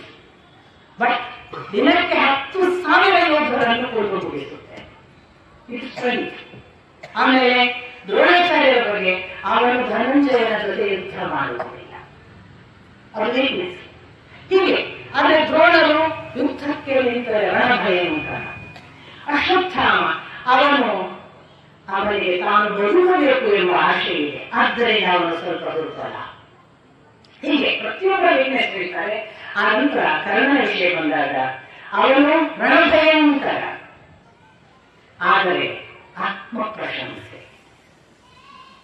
ಜೊತೆಗೆ ನೀಚ ಸ್ವಭಾವ, ಕಠಿಣ ಮಾತು. ಈ ಕಾರಣದಿಂದ ಅವನು ನಿಜವಾಗಿ ಯುದ್ಧ ಮಾಡುವ ಸಂದರ್ಭದಲ್ಲಿ ಯುದ್ಧ ಮಾಡುವುದಿಲ್ಲ, ಮಾಡಬಾರದ ಸಂದರ್ಭದಲ್ಲಿ ಪೌರುಷ ತೋರಿಸಲಿಕ್ಕೆ ಹೋಗುತ್ತಾನೆ. ಆದ್ದರಿಂದ ನಾನು ಅವನನ್ನು ಅತಿರಥ ಮಹಾರಥ ಎಂದು ಪರಿಗಣಿಸುವುದಿಲ್ಲ, ಅವನು ಕೇವಲ ಅರ್ಧರಥ ಅನ್ನುವುದಿಲ್ಲ. ಇವನಿಗೆ ಭಯಂಕರ ಸಿಟ್ಟುಗಳು. ಪುನಃ ನನ್ನ ಸಾಮರ್ಥ್ಯ ನಿನಗೆ ಗೊತ್ತಿಲ್ಲದೆ ಹೀಗೆ ಮಾತನಾಡ್ತಾರೆ, ಅದಕ್ಕೆ ನಾನು ನಿನ್ನ ಜೊತೆ ಯುದ್ಧ ಮಾಡುವುದಿಲ್ಲ ಅನ್ನೋ. ನಾನು ಹೇಳಿದ್ದು ಸರಿಯಾಯ್ತು, ನಾನು ಯುದ್ಧ ಮಾಡುವುದಿಲ್ಲ, ನಿನ್ನ ಶಸ್ತ್ರ ಎತ್ತೋದಿಲ್ಲ. ಅವನ್ನ ರಿಕ್ವೆಸ್ಟ್ ಮಾಡಿದ್ದ, ಬದಲಾಯಿಸಿಕೋ, ಈಗ ಒಟ್ಟಿಗಿದ್ದು ಪೌರುಷ ತೋರುವ ಸಮಯ, ನನ್ನ ನೆಪ ಮಾಡಿ ಯುದ್ಧ ಮಾಡಲ್ಲ ಅಂತ ಇದು ಮತ್ತೆ ರಿಪೀಟ್ ಮಾಡಲ್ಲ. ಇದಾದ್ಮೇಲೆ ಪುನಃ ಆ ಕಡೆಯಿಂದ ಚರ್ಚೆ ಆಗುತ್ತೆ. ಅವರು ಕೂಡ ಎಲ್ಲರ ವೀಕ್ನೆಸ್, ದ್ರೋಣಾಚಾರ್ಯರು, ಭೀಷ್ಮಾಚಾರ್ಯರು ಎಲ್ಲ ವೀಕ್ನೆಸ್ ಈ ಕಡೆಯಿಂದ ಮಾತಾಡ್ಕೊಳ್ತಾರೆ. ಇದು ಪಂಚಪಾಂಡವರಲ್ಲಿ ನಡೀತಾರೆ. ಇಷ್ಟಾದ್ಮೇಲೆ ಭೀಷ್ಮ ಇನ್ನೊಂದು ಸುದ್ದಿ ಹೇಳ್ತಾನೆ, ನಾನು ಎಲ್ಲರ ಜೊತೆಗೂ ಹೋರಾಡುತ್ತೇನೆ, ಆದರೆ ಶಿಖಂಡಿಯ ಜೊತೆಗೆ ಮಾತ್ರ ಹೋರಾಡುತ್ತೇನೆ. ಯಾಕೆ ಶಿಖಂಡಿಯ ಜೊತೆ ಹೋರಾಡಲ್ಲ ಅಂತ ದುರ್ಯೋಧನ ಕೇಳ್ತಾನೆ. ಶಿಖಂಡಿಯ ಜೊತೆ ಯಾಕೆ ಹೋರಾಡುವುದಿಲ್ಲ ಅಂತ ನೋಡಿದಾಗ ನಿಮಗೆ ಗೊತ್ತಿದೆ, ಅವಳು ಅಂಬೆ. ಅವಳು ಶಾಲ್ವರ ರಾಜನನ್ನ ಪ್ರೀತಿಸಿದವರು. ಸೌಭ ವಿಮಾನದಲ್ಲಿ ಬಂದು ಮುಂದೆ ಕೃಷ್ಣನಿಂದ ಹತನಾಗ್ತಾನಲ್ಲ, ಅದೇ ಶಾಲ್ವ. ಆ ಶಾಲ್ವನನ್ನು ಪ್ರೀತಿಸಿದ ಕಾರಣಕ್ಕಾಗಿ ಆ ಶಾಲ್ವನ ಜೊತೆಗೆ ಅವರಿಗೆ ಪ್ರೀತಿ ಇದ್ದುದರಿಂದ ಅವರಿಗೆ ನನ್ನ ಮೇಲೆ ಸಿಟ್ಟು ಬಂತು, ಅವಳು ವಾಪಸ್ ಹೋದ್ರು, ಶಾಲ್ವ ನಿರಾಕರಿಸಿದ, ಅದೆಲ್ಲ ನಿಮಗೆ ಗೊತ್ತು. ಶಾಲ್ವ ನಿರಾಕರಿಸಿದ ಮೇಲೆ ಏನಾಯಿತು? ಶಾಲ್ವ ನಿರಾಕರಿಸಿದ ಮೇಲೆ ಅವಳು ತಾನು ಮರಳಿ ನನ್ನ ಬಳಿಗೂ ಬರಲಿಲ್ಲ. ಮತ್ತೆ ಎಲ್ಲಿ ಹೋಗ್ಲು? ಅವಳೊಂದು ಕಾಡಿಗೆ ಹೋಗ್ತಾರೆ. ಕಾಡಿನಲ್ಲಿ ಒಂದಿಷ್ಟು ಜನ ಋಷಿ ಮುನಿಗಳಿರುವಂತಹ ಒಂದು ಆಶ್ರಮಕ್ಕೆ ಹೋಗ್ತಾರೆ. ಆ ತಪಸ್ಸುಗಳ ಮಧ್ಯೆ ಹೋಗಿ ರಕ್ಷಣೆ ಕೇಳ್ತಾಳೆ. ತಪಸ್ಸುಗಳು ಏನು ಕಥೆ ಕೇಳ್ತಾರೆ, ಕಥೆ ಕೇಳಿ ಕೂಡ ಅವ್ರು ಹೇಳ್ತಾರೆ, ನೀವು ಎರಡೇ ಕೆಲಸ ಮಾಡ್ಬೋದಮ್ಮ. ಒಂದು, ನೀವು ವಾಪಸ್ ಭೀಷ್ಮನ ಹತ್ರ ಹೋಗಿ ರಕ್ಷಣೆ ಕೇಳೋದು, ಅಥವಾ ನಿಮ್ಮ ಅಪ್ಪ ಅಮ್ಮನ ಹತ್ರ ವಾಪಸ್ ಹೋಗಿ ಬಿಡು ನಿನ್ ಮನೆಗೆ. ನೀವು ಕಾಡು ಕ್ಷೇಮ ಅಲ್ಲ, ನಾವು ನಿಮಗೆ ರಕ್ಷಣೆ ಕೊಡ್ಲಾರೆ. ಇದೆಲ್ಲ ಅವರ ಚರ್ಚೆ ಆಗುತ್ತೆ. ಇಲ್ಲ, ನಾನು ಭೀಷ್ಮನ ಹತ್ರ ಎಂದು ಹೋಗಲ್ಲ. ಯಾಕೆ? ಸಾಯುವ ನನ್ನನ್ನು ಧಿಕ್ಕರಿಸಲಿಕ್ಕೆ ಕಾರಣವೇ ಭೀಷ್ಮ. ಆ ಭೀಷ್ಮನನ್ನು ಅಪಹರಿಸಿಕೊಂಡು ಹೋಗದಿದ್ದರೆ ನಾನು ಸ್ವಯಂವರದಲ್ಲಿ ಸಾಲವನ್ನೇ ಮದುವೆ ಆಗ್ತಿದ್ದೆ. ಆ ಸಾಲವನ್ನು ಮದುವೆ ಆದ ಹಾಗೆ ಮಾಡಿದ್ದೇ ಭೀಷ್ಮ, ನನಗೆ ಅವಮಾನಿಸುತ್ತಿದ್ದೆ, ನಾನು ಹೋಗಲ್ಲ. ಅಂದ್ರೆ ಅಪ್ಪ ಅಮ್ಮನ ಹತ್ರ ಹೋಗು. ಅಪ್ಪ ಅಮ್ಮನ ಹತ್ರ ಮದುವೆ ಆಗುವವರೆಗೆ ಮಾತ್ರ ಅವರ ಮನೆಯಲ್ಲಿ ಇರಬೇಕು. ಮದುವೆ ಆದ ಮೇಲೆ ನಾವು ಅಲ್ಲಿದ್ರೆ ನಮಗೆ ಬೇರೆ ಕಡಿಮೆ ಆಗ್ತದೆ. ನನ್ನನ್ನು ಅಲ್ಲಿರುವ ಕೌಟುಂಬಿಕ ಸಮಾಜ ಕೂಡ ಕಡಿಮೆಯಾಗಿ ನೋಡ್ತದೆ. ಆದ್ದರಿಂದ ನಾನು ಹೋಗಲ್ಲ. ಇವ್ರಿಗೆ ಇಕ್ಕಟ್ಟಾಗದು, ಇವರಲ್ಲಿ ಏನ್ ಮಾಡೋದು? ರಾತ್ರಿ ಬೆಳಗಾಗುವುದರೊಳಗೆ ಅಲ್ಲಿ ಹೋರಾಟ ಅಂತ ಬರ್ತಾನೆ. ಆ ಒಬ್ಬ ಪುತ್ರ, ಆ ಒಬ್ಬ ಮನುಷ್ಯ ಬಂದಾಗ ಅಜ್ಜ ಅವನು. ಈ ಅಜ್ಜನ ಜೊತೆಗೆ ಅವನು ಅಜ್ಜ ಅಂತ ಈ ಪರಿಚಯದಲ್ಲಿ ಗೊತ್ತಾಗ್ಬಿಡುತ್ತೆ. ಮಾತಾಮಹ ಅಂತ ಅಮ್ಮನ ತಂದೆ. ಆ ಅಮ್ಮನ ತಂದೆಯ ಜೊತೆ ಮಾತಾಡಿದಾಗ ಅವಳಿಗೆ ಬಹಳ ಗೊತ್ತಾಗುತ್ತೆ, ಇವಳಿಗೆ ಬಹಳ ಅನ್ಯಾಯ ಆಗಿದೆ ನನ್ನ ಮಗಳಿಗೆ, ನನ್ನ ಮೊಮ್ಮಗಳಿಗೆ, ಇವಳಿಗೆ ನ್ಯಾಯ ಒದಗಿಸ್ಬೇಕು ಅಂತ ಅವಳು ಅವಳನ್ನು ಸಮಾಧಾನ ಮಾಡಿ, ನೋಡುವ ನೀನು ಪರಶುರಾಮನ ಹತ್ರ ಹೋಗು. ಪರಶುರಾಮನ ಹೇಗಪ್ಪ ನೋಡುವ ಅಜ್ಜ, ಅವಳು ಎಲ್ಲಿ ಸಿಗ್ತಾರೆ? ಅವರು ನೋಡುವ ನನಗೆ ಅವರು ಮಿತ್ರರು, ಅವರು ಬಂದಾರು ಅಂತ ಅನ್ನೋದ್ರೊಳಗೆ ಅಕೃತ ವರ್ಣ ಅಂತ ಒಬ್ಬ ಶಿಷ್ಯ ಬರ್ತಾನೆ ಪರಶುರಾಮರು. ಆ ಋಷಿಗಳ ಹತ್ರ ಅಕೃತ ವರ್ಣ ಹೇಳ್ತಾ ನಾಳೆ ಬರ್ತಾರೆ ಪರಶುರಾಮರು. ಹಾಗಾದ್ರೆ ಅವರು ಬರುವವರೆಗೆ ನಾವು ಕಾಯೋಣ, ನಿಮ್ಗೆ ಏನಾಗಬೇಕು ಅಂತ ಅಕೃತ ವರ್ಣ ಕೇಳ್ತಾನೆ. ಇವರು ಅಮ್ಮ ಹೇಳ್ತಾಳೆ ತನ್ನ ಕಥೆಯನ್ನೆಲ್ಲ ಹೇಳಿ, ತನಗೆ ಈಗ ಭೀಷ್ಮರ ವಿರುದ್ಧ ಸೇಡು ತೀರಿಸಬೇಕು ಅನ್ನೋದು ಅವಳ ಮುಖ್ಯ ದಾರಿಯ ಹಾಗೆ. ಪಕ್ಕ ಅವಳಿಗೂ ಗೊತ್ತಿಲ್ಲ ಏನು ಸಾಧನ ವಿರುದ್ಧ ದೇಶನೋ ಅಥವಾ ನಿಮಗೆ ಭೀಷ್ಮರ ವಿರುದ್ಧವೋ. ನಾನು ಅನ್ಸುತ್ತೆ ಭೀಷ್ಮರ ವಿರುದ್ಧನೇ ಸೇರಿಸಿಕೊಳ್ಬೇಕು ಅಂತ ಅಷ್ಟೇ ಅಸ್ಪಷ್ಟವಾಗಿ ಹೇಳ್ತಾರೆ. ಆಯ್ತು, ಪರಶುರಾಮರು ಬರಲಿ. ಪರಶುರಾಮರು ಬರ್ತಾರೆ. ಪರಶುರಾಮರು ಬಂದಾಗ ಅವರ ಮುಂದೆ ಇವರು ಶರಣಾಗತರಾಗಿ ತನಗೆ ಹೀಗೆ ರಕ್ಷಣೆ ಬೇಕು, ತನಗೆ ಭೀಷ್ಮಾಚಾರ್ಯರು ಮೋಸ ಮಾಡಿದ್ದಾರೆ, ಅವರಿಂದಾಗಿ ನಾನು ನನ್ನ ಪ್ರಿಯಕರನನ್ನು ಕಳ್ಕೊಂಡಿದ್ದೇನೆ, ಹಾಗಾಗಿ ಭೀಷ್ಮಾಚಾರ್ಯರನ್ನು ವಧೆ ಮಾಡಬೇಕು. ಪರಶುರಾಮರು ಹೇಳ್ತಾರೆ, ನಾನು ಎರಡು ಮೂರು ಸಂದರ್ಭಗಳಲ್ಲಿ ಯುದ್ಧ ಮಾಡಕ್ಕಾಗಲ್ಲ. ಒಂದು ಏನಂತಂದ್ರೆ ಕ್ಷತ್ರಿಯ ಅಲ್ಲದವರ ಮೇಲೆ ನಾನು ಯುದ್ಧ ಮಾಡಲ್ಲ, ಹೇಗೆ. ಇನ್ನು ಬ್ರಾಹ್ಮಣರನ್ನ ಪುರಸ್ಕರಿಸುವವರನ್ನು ನಾನು ಯುದ್ಧ ಮಾಡಲ್ಲ. ಆಮೇಲೆ ಶರಣಾಗಿ ಯಾರಾದ್ರೂ ಬಂದ್ರೆ ಅದು ನಾನು ಯುದ್ಧ ಮಾಡಲ್ಲ. ಈಗ ಭೀಷ್ಮರ ಹೇಗೆ ಯುದ್ಧ ಮಾಡಲಿ? ಅವನ ಅಕ್ರಮಗಳನ್ನೇ ಒಂದು ದಾರಿ ಹೇಳ್ತಾನೆ. ನೋಡು, ಕ್ಷತ್ರಿಯ ವಧೆ ಮಾಡಿದ ರಾಜರ ಮೇಲೆ ನೀನು ಯುದ್ಧ ಮಾಡ್ತೀನಿ. ಅವನು ಕಾಶಿರಾಜರ ಆ ಒಂದು ಸ್ವಯಂವರಕ್ಕೋದಾಗ ಕ್ಷತ್ರಿಯರನ್ನು ವಧೆ ಮಾಡಿದ್ದಾನೆ. ಹಾಗಾಗಿ ನೀವು ಒಬ್ಬ ಮಹಾಕ್ಷತ್ರಿಯರನ್ನು ಕೊಂಡು ಎಲ್ಲರನ್ನು ಶಪಥ ಉಂಟಲ್ಲ, ಆ ಲೆಕ್ಕದಲ್ಲಿ ನೀನು ಯುದ್ಧ ಮಾಡ್ಬೋದು, ಅವನಿಗೆ ಶಿಷ್ಯ ಇದ್ರು ಕೂಡ. ಮತ್ತೆ ಎರಡನೇದು, ಇವಳು ಶರಣಾಗತರಾಗಿ ಬಂದಿದ್ದಾಳೆ, ಶರಣಾಗತರಾದವರಿಗೆ ರಕ್ಷಣೆ ಕೊಡುವುದಕ್ಕೆ ನೀನು ಯುದ್ಧ ಮಾಡ್ಬೋದು. ಹೀಗೆ ಕನ್ವಿನ್ಸ್ ಮಾಡಿ ಪರಶುರಾಮನನ್ನು ಒಪ್ಪಿಸಲಾಗ್ತದೆ ಆ ಹೆಣ್ಣುಮಗಳಿಗಾಗಿ. ಎಂಥ ಘನಘೋರ ಯುದ್ಧ ಅಂದ್ರೆ, ಬಹುಶಃ ನೀವು ಇಡೀ ಮಹಾಭಾರತದಲ್ಲಿ ಆ ತರದ ಒಂದು ಯುದ್ಧ ವಿವರಣೆಯನ್ನೇ ಓದಕ್ಕೆ ಸಾಧ್ಯ ಇಲ್ಲ. ಪರಶುರಾಮರು ಮತ್ತು ಭೀಷ್ಮಾಚಾರ್ಯರು ಮಾಡಿದ ಯುದ್ಧ.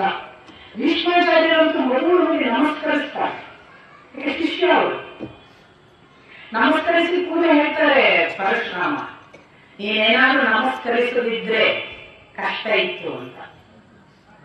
ನಮಸ್ಕರಿಸಿದ್ರಿಂದ ನಾನು ಆಶೀರ್ವದಿಸಿ ಯುದ್ಧ ಮಾಡ್ತೇನೆ, ಎಲ್ಲೋ ಏನೋ ಒಂದು ಪ್ರೊಟೆಕ್ಟ್ ಮಾಡಬಹುದು, ಇಲ್ಲಾಂದ್ರೆ ನನ್ನ ಮುಂದೆ ಹೋದ ಹಾಗೆ. ಅವ್ರಿಗೆ ಎಂಥ ಯುದ್ಧ ಪರಾಕಾಷ್ಠೆ ಅಂದ್ರೆ ಭೀಷ್ಮರು ಪರಶುರಾಮರನ್ನು ಮುಗಿಸ್ತಾರೆ ಅನ್ನೋ ಹಂತಗಳು. ಎಷ್ಟೋ ಸಂದರ್ಭದಲ್ಲಿ ಭೀಷ್ಮಾಚಾರ್ಯರು ಪರಶುರಾಮನನ್ನು ಅರೆಪ್ರಜ್ಞಾವಸ್ಥೆಗೆ ಹೋದಾಗ ಪರಶುರಾಮರನ್ನು ಸಾರಥಿ ಕರ್ಕೊಂಡು ಹೋದ್ರು. ಇನ್ನೊಂದು ಸಂದರ್ಭದಲ್ಲಿ ಭೀಷ್ಮಾಚಾರ್ಯರು ಪ್ರಜ್ಞೆ ತಪ್ಪಿದಾಗ ಅವರಿಗೆ ಅಷ್ಟವಸ್ತುಗಳ ದರ್ಶನ ಆಗ್ತದೆ. ಅವರು ಪ್ರಸ್ವಾಪನ ಒಂದು ಶಸ್ತ್ರ, ಅದು ಶಸ್ತ್ರವನ್ನು ನಾವು ಅನುಭವಿಸ್ತೇವೆ, ಅದು ಕೊಳ್ಳುತ್ತೆ ಪರಶುರಾಮನ. ಅವರು ಅದೊಂದು ಶಸ್ತ್ರವೇ ಅನುಗ್ರಹ ಮಾಡ್ತಾರೆ. ಈ ಪ್ರಸ್ವಾಪನ ಶಸ್ತ್ರ ತಗೊಂಡಂತಹ ಯುದ್ಧಕ್ಕೆ ನಿಂತರೆ ಆಗ ಪರಶುರಾಮರ ವಧೆ ನಿಶ್ಚಿತ ಇತ್ತು. ಗಂಗೆ ಸಂತ ಬರ್ತಾಳೆ ಯುದ್ಧ ಮಾಡಬೇಡ ಅಂತ, ಪರಶುರಾಮರ ಜೊತೆ ಯುದ್ಧ ಮಾಡಬೇಡ, ಆದ್ರೆ ಇಲ್ಲ, ನನಗೆ ಅನಿವಾರ್ಯ, ಅವರು ನನ್ನ ಕರೆದಿದ್ದಾರೆ, ನಾನೇ ಹಿಮ್ಮೆಟ್ಟಲಿಕ್ಕೆ ಸಾಧ್ಯ ಇಲ್ಲ, ಸಾಯಲಿಕ್ಕೆ ಸಿದ್ಧಾಗಿ ಹೋಗೋದು ಭೀಷ್ಮಾಚಾರ್ಯ. ಯಾವ ಮಟ್ಟದ ಪರಾಕಾಷ್ಠೆಗೆ ಹೋಗುತ್ತೆ ಆ ಯುದ್ಧ ಅಂದ್ರೆ, ಅಲ್ಟಿಮೇಟ್ಲಿ ಸಾಕ್ಷಾತ್ ಗಂಗೆ ನಾರದರು ಎಲ್ಲರೂ ಬಂದು ಆ ದೇವತೆಗಳ ಸಹಿತವಾಗಿ ಆ ಶಸ್ತ್ರ ಪ್ರಯೋಗ ಮಾಡಬೇಡ ಅಂತ ಅವರನ್ನೂ ಕನ್ವಿನ್ಸ್ ಮಾಡಿ, ಇತ್ತ ಪರಶುರಾಮರ ಸುತ್ತ ಎಲ್ಲ ನಿಂತು ಭೀಷ್ಮ ಕಾಣುವ ಹಾಗೆ ಮಾಡಿ ದೇವತೆಗಳು ಒಂದು ಸಮಾಧಾನಕ್ಕೆ ಬನ್ನಿಪ್ಪ ಅಂತ ಅವರನ್ನ ಇಬ್ಬರನ್ನು ಸಮಾಧಾನಿಸಿ, ಕಡೆಗೆ ಅತ್ತ ಭೀಷ್ಮರನ್ನು ಕೊಲ್ಲಲ್ಲ ಅಥವಾ ಪರಶುರಾಮರು ಸೋಲಲ್ಲ, ಇಬ್ಬರ ಸೋಲಿಲ್ಲ. ಆದರೆ ಏನ್ ಹೇಳ್ತಾರೆ ಅಂದ್ರೆ, ಅಂಬೆಗೆ ನೀನು ಭೀಷ್ಮನಿಗೆ ಶರಣ, ಅದಲ್ಲದಿದ್ದರೆ ಎರಡನೆಯದಾಗಿ ನಿನಗೆ ಬಿಟ್ಟರು. ನಾನಂತೂ ಇದರಲ್ಲಿ ಮುಂದುವರಿಯಕ್ಕಾಗಲ್ಲ. ಮುಂದೆ ಭೀಷ್ಮಾಚಾರ್ಯರಿಗೆ ನಾನು ನಿನ್ನ ಯುದ್ಧ ಪರಾಕ್ರಮದಿಂದ ಸಂಪ್ರೀತನಾಗಿದ್ದೇನೆ ಅಂದ್ರೆ ಈಕ್ವಲ್ ಅಂತ ಗೊತ್ತಾಗುತ್ತೆ. ಹೀಗೆ ಸೋಲ್ತಾಳೆ ಮತ್ತೆ ಅಂಬೆ. ಅವಳು ಪುನಃ ತಪಸ್ಸಿಗೆ ಹೋಗ್ತಾಳೆ. ಎಷ್ಟು ಕಾಲ ತಪಸ್ಸು ಮಾಡ್ತಾಳೆ ಅಂದ್ರೆ ಕೃಷ್ಣಳಾಗಿ ಬರೀ ಅನುಷ್ಠಗಳಿತ್ತು ಆತುಗಳು ಇದೆಲ್ಲ ಉಂಟಲ್ಲ ಅಂತರ್ವಿವರಣೆ. ಅವಳ ಪರಾಕಾಷ್ಠೆಯ ತಪಸ್ಸಿಗೆ ಒಂದು ದಿವಸ ಗಂಗೆ ಬಂದು ಹೇಳ್ತಾಳೆ, ನೀ ಹೀಗೆ ಕೆಟ್ಟ ಉದ್ದೇಶಕ್ಕೆ ತಪಸ್ಸು ಮಾಡಬೇಡ, ನಿನ್ನ ಒಳ್ಳೆಯ ಉದ್ದೇಶಕ್ಕೆ ನೀನು ತಪಸ್ಸು ಮಾಡ್ಕೋ. ಅವಳು ಕೇಳಲ್ಲ. ಅವಳು ತೀರ್ಥಯಾತ್ರೆಗಳೆಲ್ಲ ಮಾಡ್ತಾಳೆ, ಎಲ್ಲ ಸ್ನಾನ. ಆ ಗಂಗೆ ಹೇಳ್ತಾಳೆ, ನೀನೊಂದು ಕೆಟ್ಟ ನೀರಾಗಿ ನದಿಯಾಗಿ ಹುಟ್ಟಿ ನೀನು ಒಳ್ಳೆಯ ಉದ್ದೇಶ ಅಲ್ಲ ನಿನ್ನ ತಪಸ್ಸು, ಬಿಡು. ಅವಳು ಕೇಳಲ್ಲ. ಮುಂದೆ ಅಮ್ಮ ಅಂತ ಒಂದು ನದಿಯೂ ಆಗ್ತಾಳೆ. ಗಂಗೆ ಹೇಳಿದ ಹಾಗೆ ಗಂಗೆ ಹೇಳ್ತಾಳೆ ಅವಳಿಗೆ, ನೀನೊಂದಿಷ್ಟು ಕಾಲ ನಿನ್ನ ನೀರು 4 ತಿಂಗಳು ಇರುತ್ತೆ, ಯಾರು ಸ್ನಾನ ಮಾಡುವುದಕ್ಕೆ ಯೋಗ್ಯ ಆಗುದಿಲ್ಲ, ಮೊಸಳೆಗಳೆಲ್ಲ ಇರ್ತಾವೆ ಅದರಲ್ಲಿ. ಮತ್ತೆ ಒಳ್ಳೆ 8 ತಿಂಗಳು ನೀನು ಒಣಗಿರ್ತೀಯ. ಅಂಥದ್ದೊಂದು ನದಿ ಆಗ್ಬೋದು ಅಂತ. ಆ ನದಿ ಆದಾಗ ಅದು ಒಂದು ಭಾಗ ಮಾತ್ರ ನದಿ ಆಗ್ತದೆ. ಇನ್ನೂ ಅವಳು ಗಂಟೆ ಇದ್ದಾಳೆ. ಅವಳು ಎಷ್ಟು ಪರಾಕಾಷ್ಠೆಗೆ ಹೋದಲ್ಲ, ಕಡೆಗೆ ಶಿವನನ್ನು ತಪಸ್ಸು ಮಾಡ್ತಾಳೆ. ಶಿವನ ತಪಸ್ಸಿನಿಂದ ಭಗವಂತ ಒಲಿದು ಶಿವ ಕೇಳ್ತಾನೆ, ನೀಗೇನಾಗಬೇಕು? ನನಗೆ ಭೀಷ್ಮನನ್ನು ಒಲೆ ಆಗ್ಬೇಕು, ಭೀಷ್ಮನ ಒಲೆ ಆಗುತ್ತೆ ಅಂತ. ಏನು ಮಾಡ್ತೀನಿ ಅಂತ ಹೇಳ್ತಾನೆ ಶಿವ.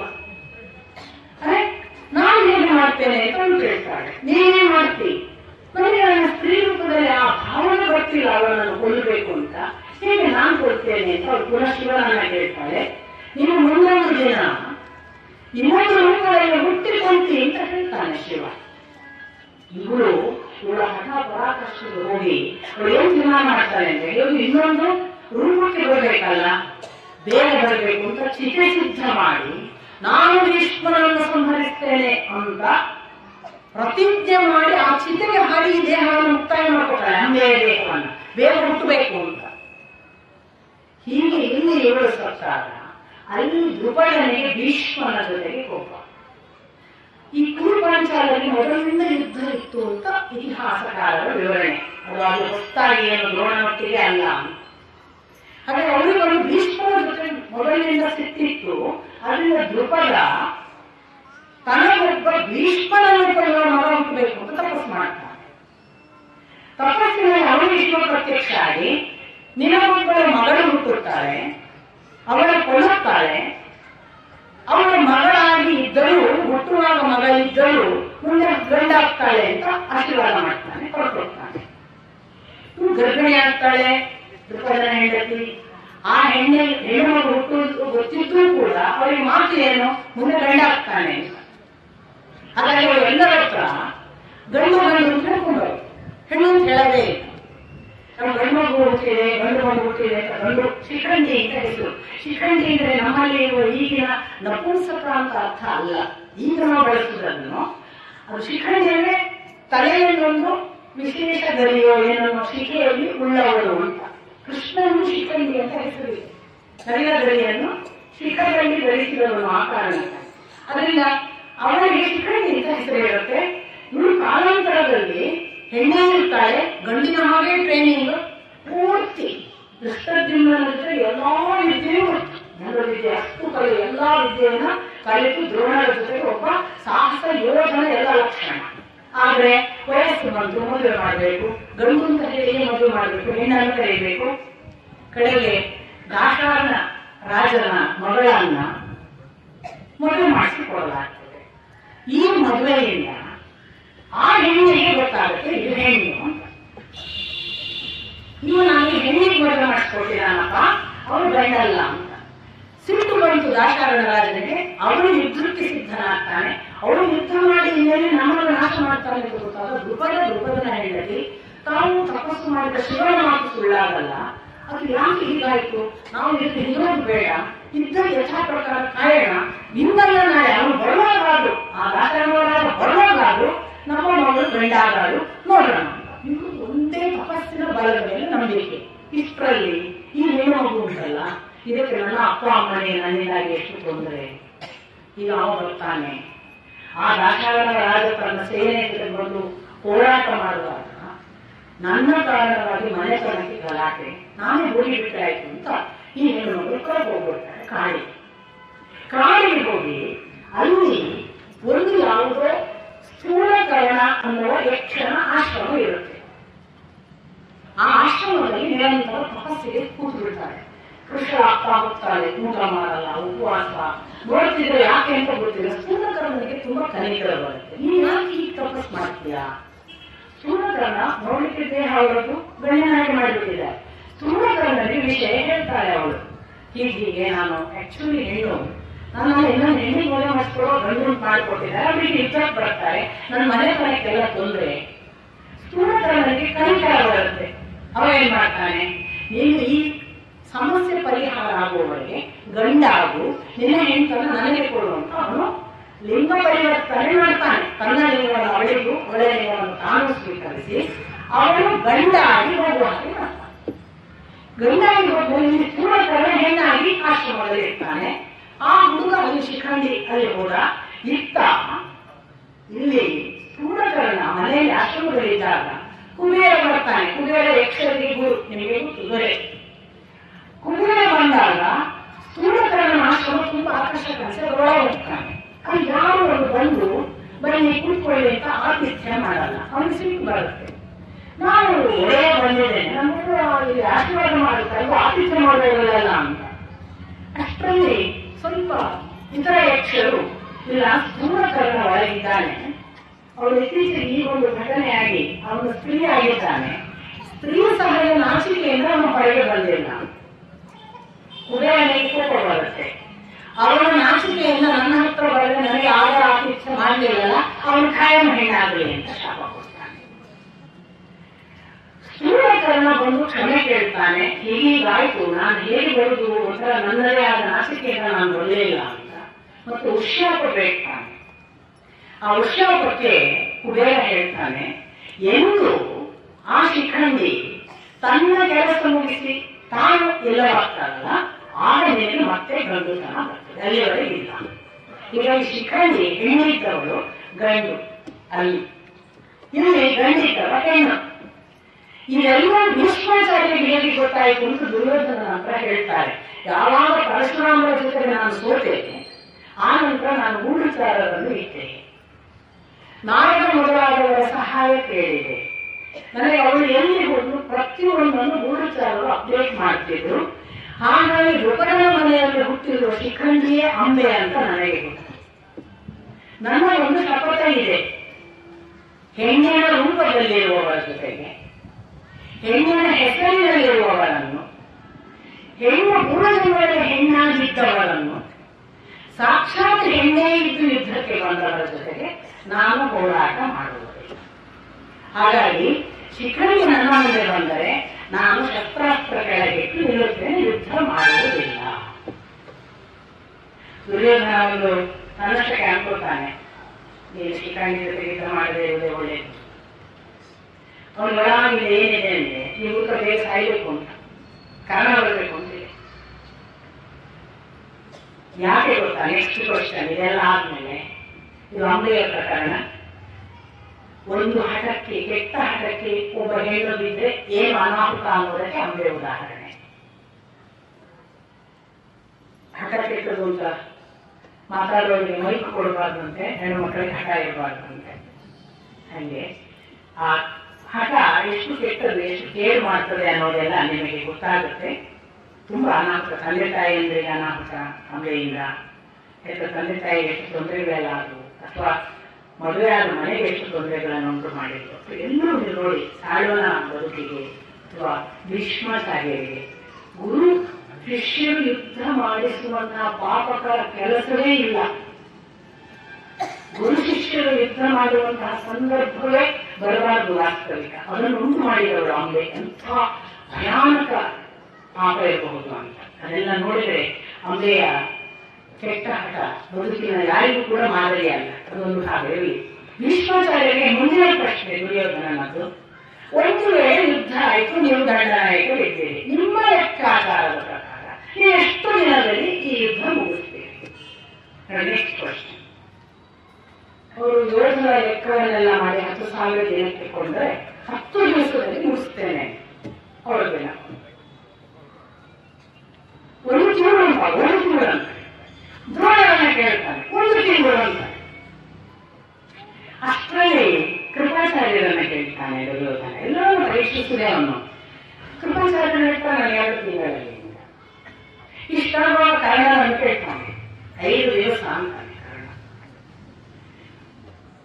ಭೀಷ್ಮಾಚಾರ್ಯರು ಅಟ್ಟಹಾಸದಿಂದ ಗಹಿಸಿ ನಕ್ಕು 2 ದಿನ, ಕೇವಲ 2 ದಿನ ಅರ್ಜುನ ಮತ್ತು ವಾಸುದೇವರ ಮುಂದೆ ನಿಂತು ಯುದ್ಧ ಮಾಡು.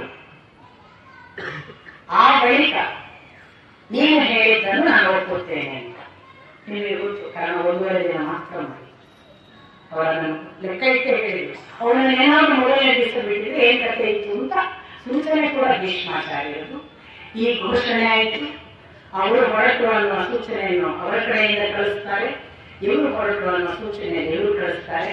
ಇಬ್ರು ಕೂಡ ತಮ್ಮ ತಮ್ಮ ಸೇನೆಯ ಜೊತೆಗೆ ಕುರುಕ್ಷೇತ್ರದ ಕಡೆಗೆ ಯುದ್ಧಕ್ಕಾಗಿ ಬರ್ತಿದ್ದಾರೆ. ಅತಿಕ್ರಾಂತ ಸುಖಾಹ ಕಾಲ ಪರಿಯುಪಸ್ಥಿತ ದಾರುಣ ಶ್ವಃ ಶ್ವಃ ಪಾಪಿಷ್ಠ ದಿವಸ ಪೃಥ್ವಿ ಗತಯಗೋಣ. ಮತ್ತೊಮ್ಮೆ ನೆನಪಿಸಿಕೊಳ್ಬೇಕು ವೇದವ್ಯಾಸರ ಮಾತನ್ನ. ಭೂಮಿ ತನ್ನ ಯೌವನವನ್ನು ಕಳೆದುಕೊಳ್ಳುತ್ತಿದೆ. ನಾಳೆಗಳು ತುಂಬಾ ಪಾಪಿಷ್ಠರ ದಿವಸಗಳು ಬರಲಿಕ್ಕಿವೆ. ಸುಖದ ಕಾಲ ಮುಕ್ತಾಯವಾಗಲಿಕ್ಕಿದೆ. ಯುದ್ಧ ಅಂದ್ರೆ ಭಯಾನಕ, ಯುದ್ಧ ಅಂದ್ರೆ ನಾಶ, ಯುದ್ಧ ಅಂದ್ರೆ ಅಧರ್ಮ. ಯುದ್ಧಕ್ಕಾಗಿ ಸಾಯುವುದು ಬಹುಶಃ ಏನು ಕಾರಣವೋ ಏನೋ, ಏನು ಅನಾಹುತಕ್ಕಾಗಿ ಆಗ್ತದೋ ಏನೋ. ಇವತ್ತು ಮಾತ್ರ ಇಡೀ ಜಗತ್ತು ಯುದ್ಧದ ದಾಟಿಯಲ್ಲಿದೆ. ನಮ್ಮ ದೇಶ ಯಾವಾಗ ಪಾಕಿಸ್ತಾನ ವಿರುದ್ಧ ಯುದ್ಧ ಮಾಡ್ತದೆ ಅಂತ ಎಲ್ಲ ಮನೆಯಲ್ಲೂ ಕಾಯ್ದು ನಾಂಗೋಲ ಚಾಲನ ಮಾಡಿಕೊಂಡು ಶ್ರೇಯ ಎಲ್ಲ ಮಾಡಿಕೊಂಡೆ ನಾವು ಕಾಯ್ದು. ಅವ್ರು ಒಳ್ಳೆಯ ಭಾರಿ ಬೇಗ ಒಂದಿನ ಚೀನ ಜೊತೆ ಒಂದ್ಸರಿ ಯುದ್ಧ ಆಗ್ಬೇಕು. ಗೊತ್ತಿಲ್ಲ. ಮನುಷ್ಯನಿಗೆ ನೆಮ್ಮದಿ, ಶಾಂತಿ, ಪ್ರೀತಿ, ವಿಶ್ವಾಸ. ನಾನು ಪ್ರಥಮ ದಿನವೂ ಅದನ್ನೇ ಹೇಳಿದ್ದೆ. ಕ್ಷೇಮ ಸುಖ ಬೇಡ. ನಾವೆಲ್ಲರೂ ಫೇಸ್ಬುಕ್ ನಮ್ದು ಅದೇ ಅಲ್ವಾ, ಲಾಂಗೋಲ ಚಾಲನ, ತಂತ್ರದರ್ಶನ, ಶ್ರೇಯ ಅದೇ ಮಾಡುದು. ಅವರ ವಿರುದ್ಧ ಇವರು, ಇವರ ವಿರುದ್ಧ ಅವರು ಕಚ್ಚಾಟಕ್ಕೆ ವೈಯಕ್ತಿಕವಾಗಿ ಸಿದ್ಧವಾಗಿರುವ ಟ್ರೈನ್ಡ್ ನಾಯಿಗಳು ನಾವೆಲ್ಲರೂ. ಹಾಗಾಗಿ ನಮಗೆ ಹಿಂಸೆ ಪ್ರೀತಿ. ನಾನು ನಿಮಗೆ ಪ್ರಥಮದಲ್ಲಿ ಹೇಳಿದೆ, ಮುಂಗಾರು ಮಳೆ ಸಿನಿಮಾ ಯಾರಿಗೆ ಬೇಕು, ಬಂಧನ ಯಾರಿಗೆ ಬೇಕು, ಯಶನ KGF ಬೇಕು, ಟಾನಿಕ್ ಬೇಕು. ಅಂದ್ರೆ ಹಿಂಸೆಯಿಂದ ಕೊಳ್ಳುವ ಕೊಲೆಗಳು ಕಥನವನ್ನು ಅಲ್ಲಿ ಹೆಚ್ಚಿನ ಸೀನುಗಳನ್ನು ಖುಷಿ ಕೊಡಬೇಕು ಅಂತ ಸ್ಥಿತಿಯಲ್ಲಿದ್ದೇವೆ. ನಾನು ನನ್ನ ಕಾಲಿನಿಂದ ಅದನ್ನು ಒಂದಿಷ್ಟು ಪೋಸ್ಟ್ಪೋನ್ ಮಾಡಿದ್ದೀನಿ. ನನ್ನ ಕಡೆಯಿಂದಾಗಲೂ ಪೋಸ್ಟ್ಪೋನ್ ಆಗಲಿ,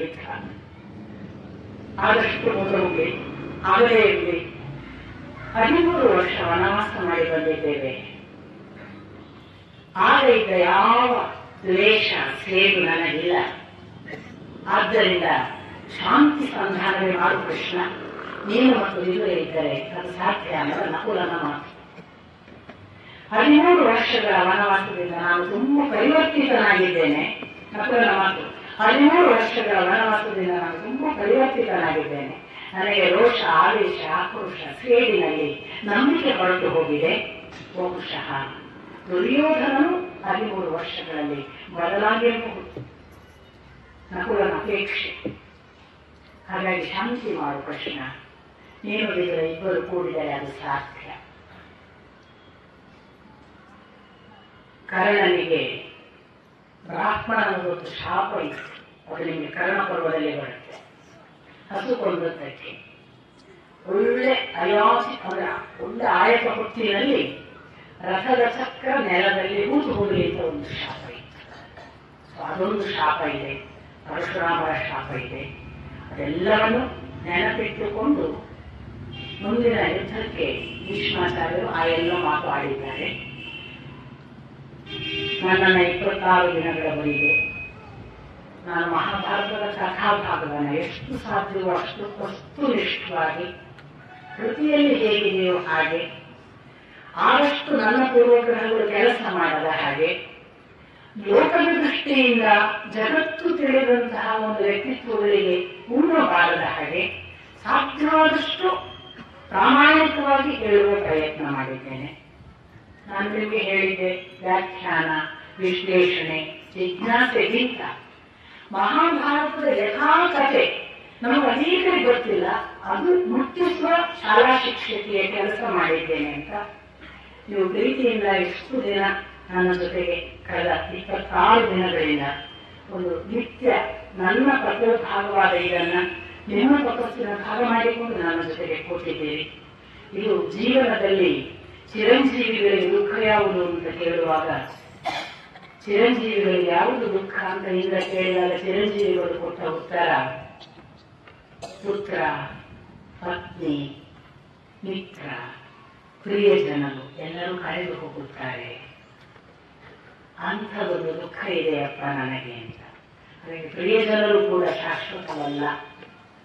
ಪ್ರಿಯಜನರು ಒಂದಿಷ್ಟು ಕಾಲ ಕೂಡ್ತಾರೆ, ಒಳ್ಳೆಯ ಭಾವನೆಗಳನ್ನ ನಾವು ಇಂಟರಾಕ್ಟ್ ಮಾಡ್ತೇವೆ. ಆ ಮೂಲಕ ಏನೋ ಒಂದು ಒಳ್ಳೆಯ ಪರಿಶುದ್ಧತೆಯು, ಸುಖವೋ, ಸಂತೋಷವೋ, ನೆಮ್ಮದಿಯೋ, ಶಾಂತಿಯು ಸಂಭವಿಸ್ತದಲ್ಲ, ಅದು ಧನ್ಯತೆ ಅಂತ ನಾನು ಭಾವಿಸ್ತೇನೆ. ನಿಮ್ಮ ಒಳಗೆಲ್ಲ ಅಂಥದೊಂದು ಮಹಾಭಾರತದ ಸ್ಪರ್ಶ ರೂಪವಾಗಿ ಒಳಿತಿನ ಕಡೆಗೆ ನಿಮ್ಮನ್ನು ಅದು ಸೆಳೆದಿದ್ರೆ, ನಿಮ್ಮ ಒಳಗೂ ಅಂಥದೊಂದು ವಿಶೇಷ ಭಕ್ತಿ, ಧರ್ಮನಿಷ್ಠೆ, ನ್ಯಾಯ ಈ ಥರದ ಪ್ರಚೋದನೆಗಳಾದರೆ ಅದು ನನಗೆ ಸಾರ್ಥಕತೆ. ಅದೊಂದು ಒಳ್ಳೆಯ ಸತ್ಸಂಗಕ್ಕಾಗಿ ನಾನು ಮೊದಲಿಗೆ ಎಲ್ಲರಿಗೂ ಪ್ರಾಮಾಣಿಕವಾಗಿ ನಮಸ್ಕರಿಸ್ತೇನೆ. ಹಾಗೆ ಇದು ಸಾಧ್ಯವಾದದ್ದು ರಾಘವೇಂದ್ರಣ್ಣ ಮತ್ತು ಅರುಣಣ್ಣ ಅವರ ಒಂದು ಪ್ರೀತಿಪೂರ್ವಕ ಒತ್ತಾಯದಿಂದ. ಅದರ ಜೊತೆಗೆ ಇದಕ್ಕೆ ಕಾರಣೀಭೂತರಾದದ್ದು ಈ ಸನ್ನಿಧಿ, ರಾಘವೇಂದ್ರ ಸ್ವಾಮೀಜಿಯವರ ಸನ್ನಿಧಿ. ನಾನು ರಾಘವೇಂದ್ರ ಸ್ವಾಮೀಜಿಯವರನ್ನ ನಿಮಗೆ ಗೊತ್ತು, ಅವರು ನನ್ನ ಆತ್ಮ ಸಂಘಾತಕ್ಕೆ ಪದೇ ಪದೇ ನನ್ನ ಜೊತೆಗೆ ಇದ್ದವರು. ಅವರನ್ನ ಈ ಕಾರಣಕ್ಕಾಗಿ ಭಕ್ತಿಪೂರ್ವಕ ನಮಿಸಿ ಇದನ್ನ ಸಾಧನೆ ಮಾಡಿಸಿಕೊಟ್ಟ ಅರುಣಣ್ಣನನ್ನ, ಆಮೇಲೆ ರಾಘವೇಂದ್ರಣ್ಣನನ್ನ, ಅಜಿತಣ್ಣನನ್ನ ಹೆಸರು ಹೇಳದೇ ಇದ್ರೆ ಹೇಳಿಲ್ಲ ಅಂತ ಆಗುತ್ತೆ, ಹೇಳಿದ ಕೆಲವರನ್ನು ಬಿಟ್ಟೆ ಆಗುತ್ತೆ. ಇಷ್ಟು ಜನ ಅದಕ್ಕೆ ಕಾರಣಕರ್ತರು. ಅವರೆಲ್ಲರನ್ನು ವಂದಿಸ್ತೇನೆ. ಮತ್ತೆ ನಾನು ಯಥಾ ಪ್ರಕಾರ ನಿಮಗೆ ಮತ್ತೊಂದು ಆಯ್ಕೆ ಮಾಡುವುದು, ಇಲ್ಲಿ ಏನಾದರೂ ದೋಷಗಳು ಕಂಡರೆ ಅದು ನನ್ನವು, ಅವುಗಳನ್ನು ನನಗೆ ಬಿಡಿ. ಒಳಿತು ಕಂಡರೆ ಅದು ಭಗವಂತ ನನಗೆ ನನ್ನನ್ನು ಸಾಧನೆ ಮಾಡಿ ನನ್ನ ಮುಖಾಂತರ ಹೇಳಿರ್ಬೋದು, ಅದನ್ನು ಸ್ವೀಕರಿಸಿ ಅದು ವೇದವ್ಯಾಸರ ಹಿರಿಯರ ಕೃಪೆ. ಅದೆಲ್ಲವನ್ನು ನೆನಪಿಟ್ಕೊಂಡು ನನ್ನ ತಂದೆ ಅಪ್ಪಗಣ್ಣಗೆ ಗೋವಿಂದಾಚಾರ್ಯರನ್ನು, ನನ್ನ ತಂದೆಯನ್ನು ಈ ದಾರಿಗೆ ತಂದ ನನ್ನ ಅಜ್ಜ ಕೊಡಗೂರು ನಾರಾಯಣಾಚಾರ್ಯರನ್ನು, ಇದೆಲ್ಲರ ಮಧ್ಯೆ ನನ್ನನ್ನು ಇಲ್ಲಿಗೆ ಎತ್ತಿ ತಂದು ನನ್ನ ಬದುಕಿನ ದಾರಿಯನ್ನೇ ಹೊಸ ರೀತಿಗೆ ಕರೆದುಕೊಂಡು ಹೋದ ನನ್ನ ಗುರುಗಳಾದ ಶ್ರೀ ಸತ್ಯಕಾಮರನ್ನು ಎಲ್ಲರನ್ನು ನೆನೆಸಿ ನನ್ನ ಮಾತು ಮುಗಿಸ್ತೇನೆ.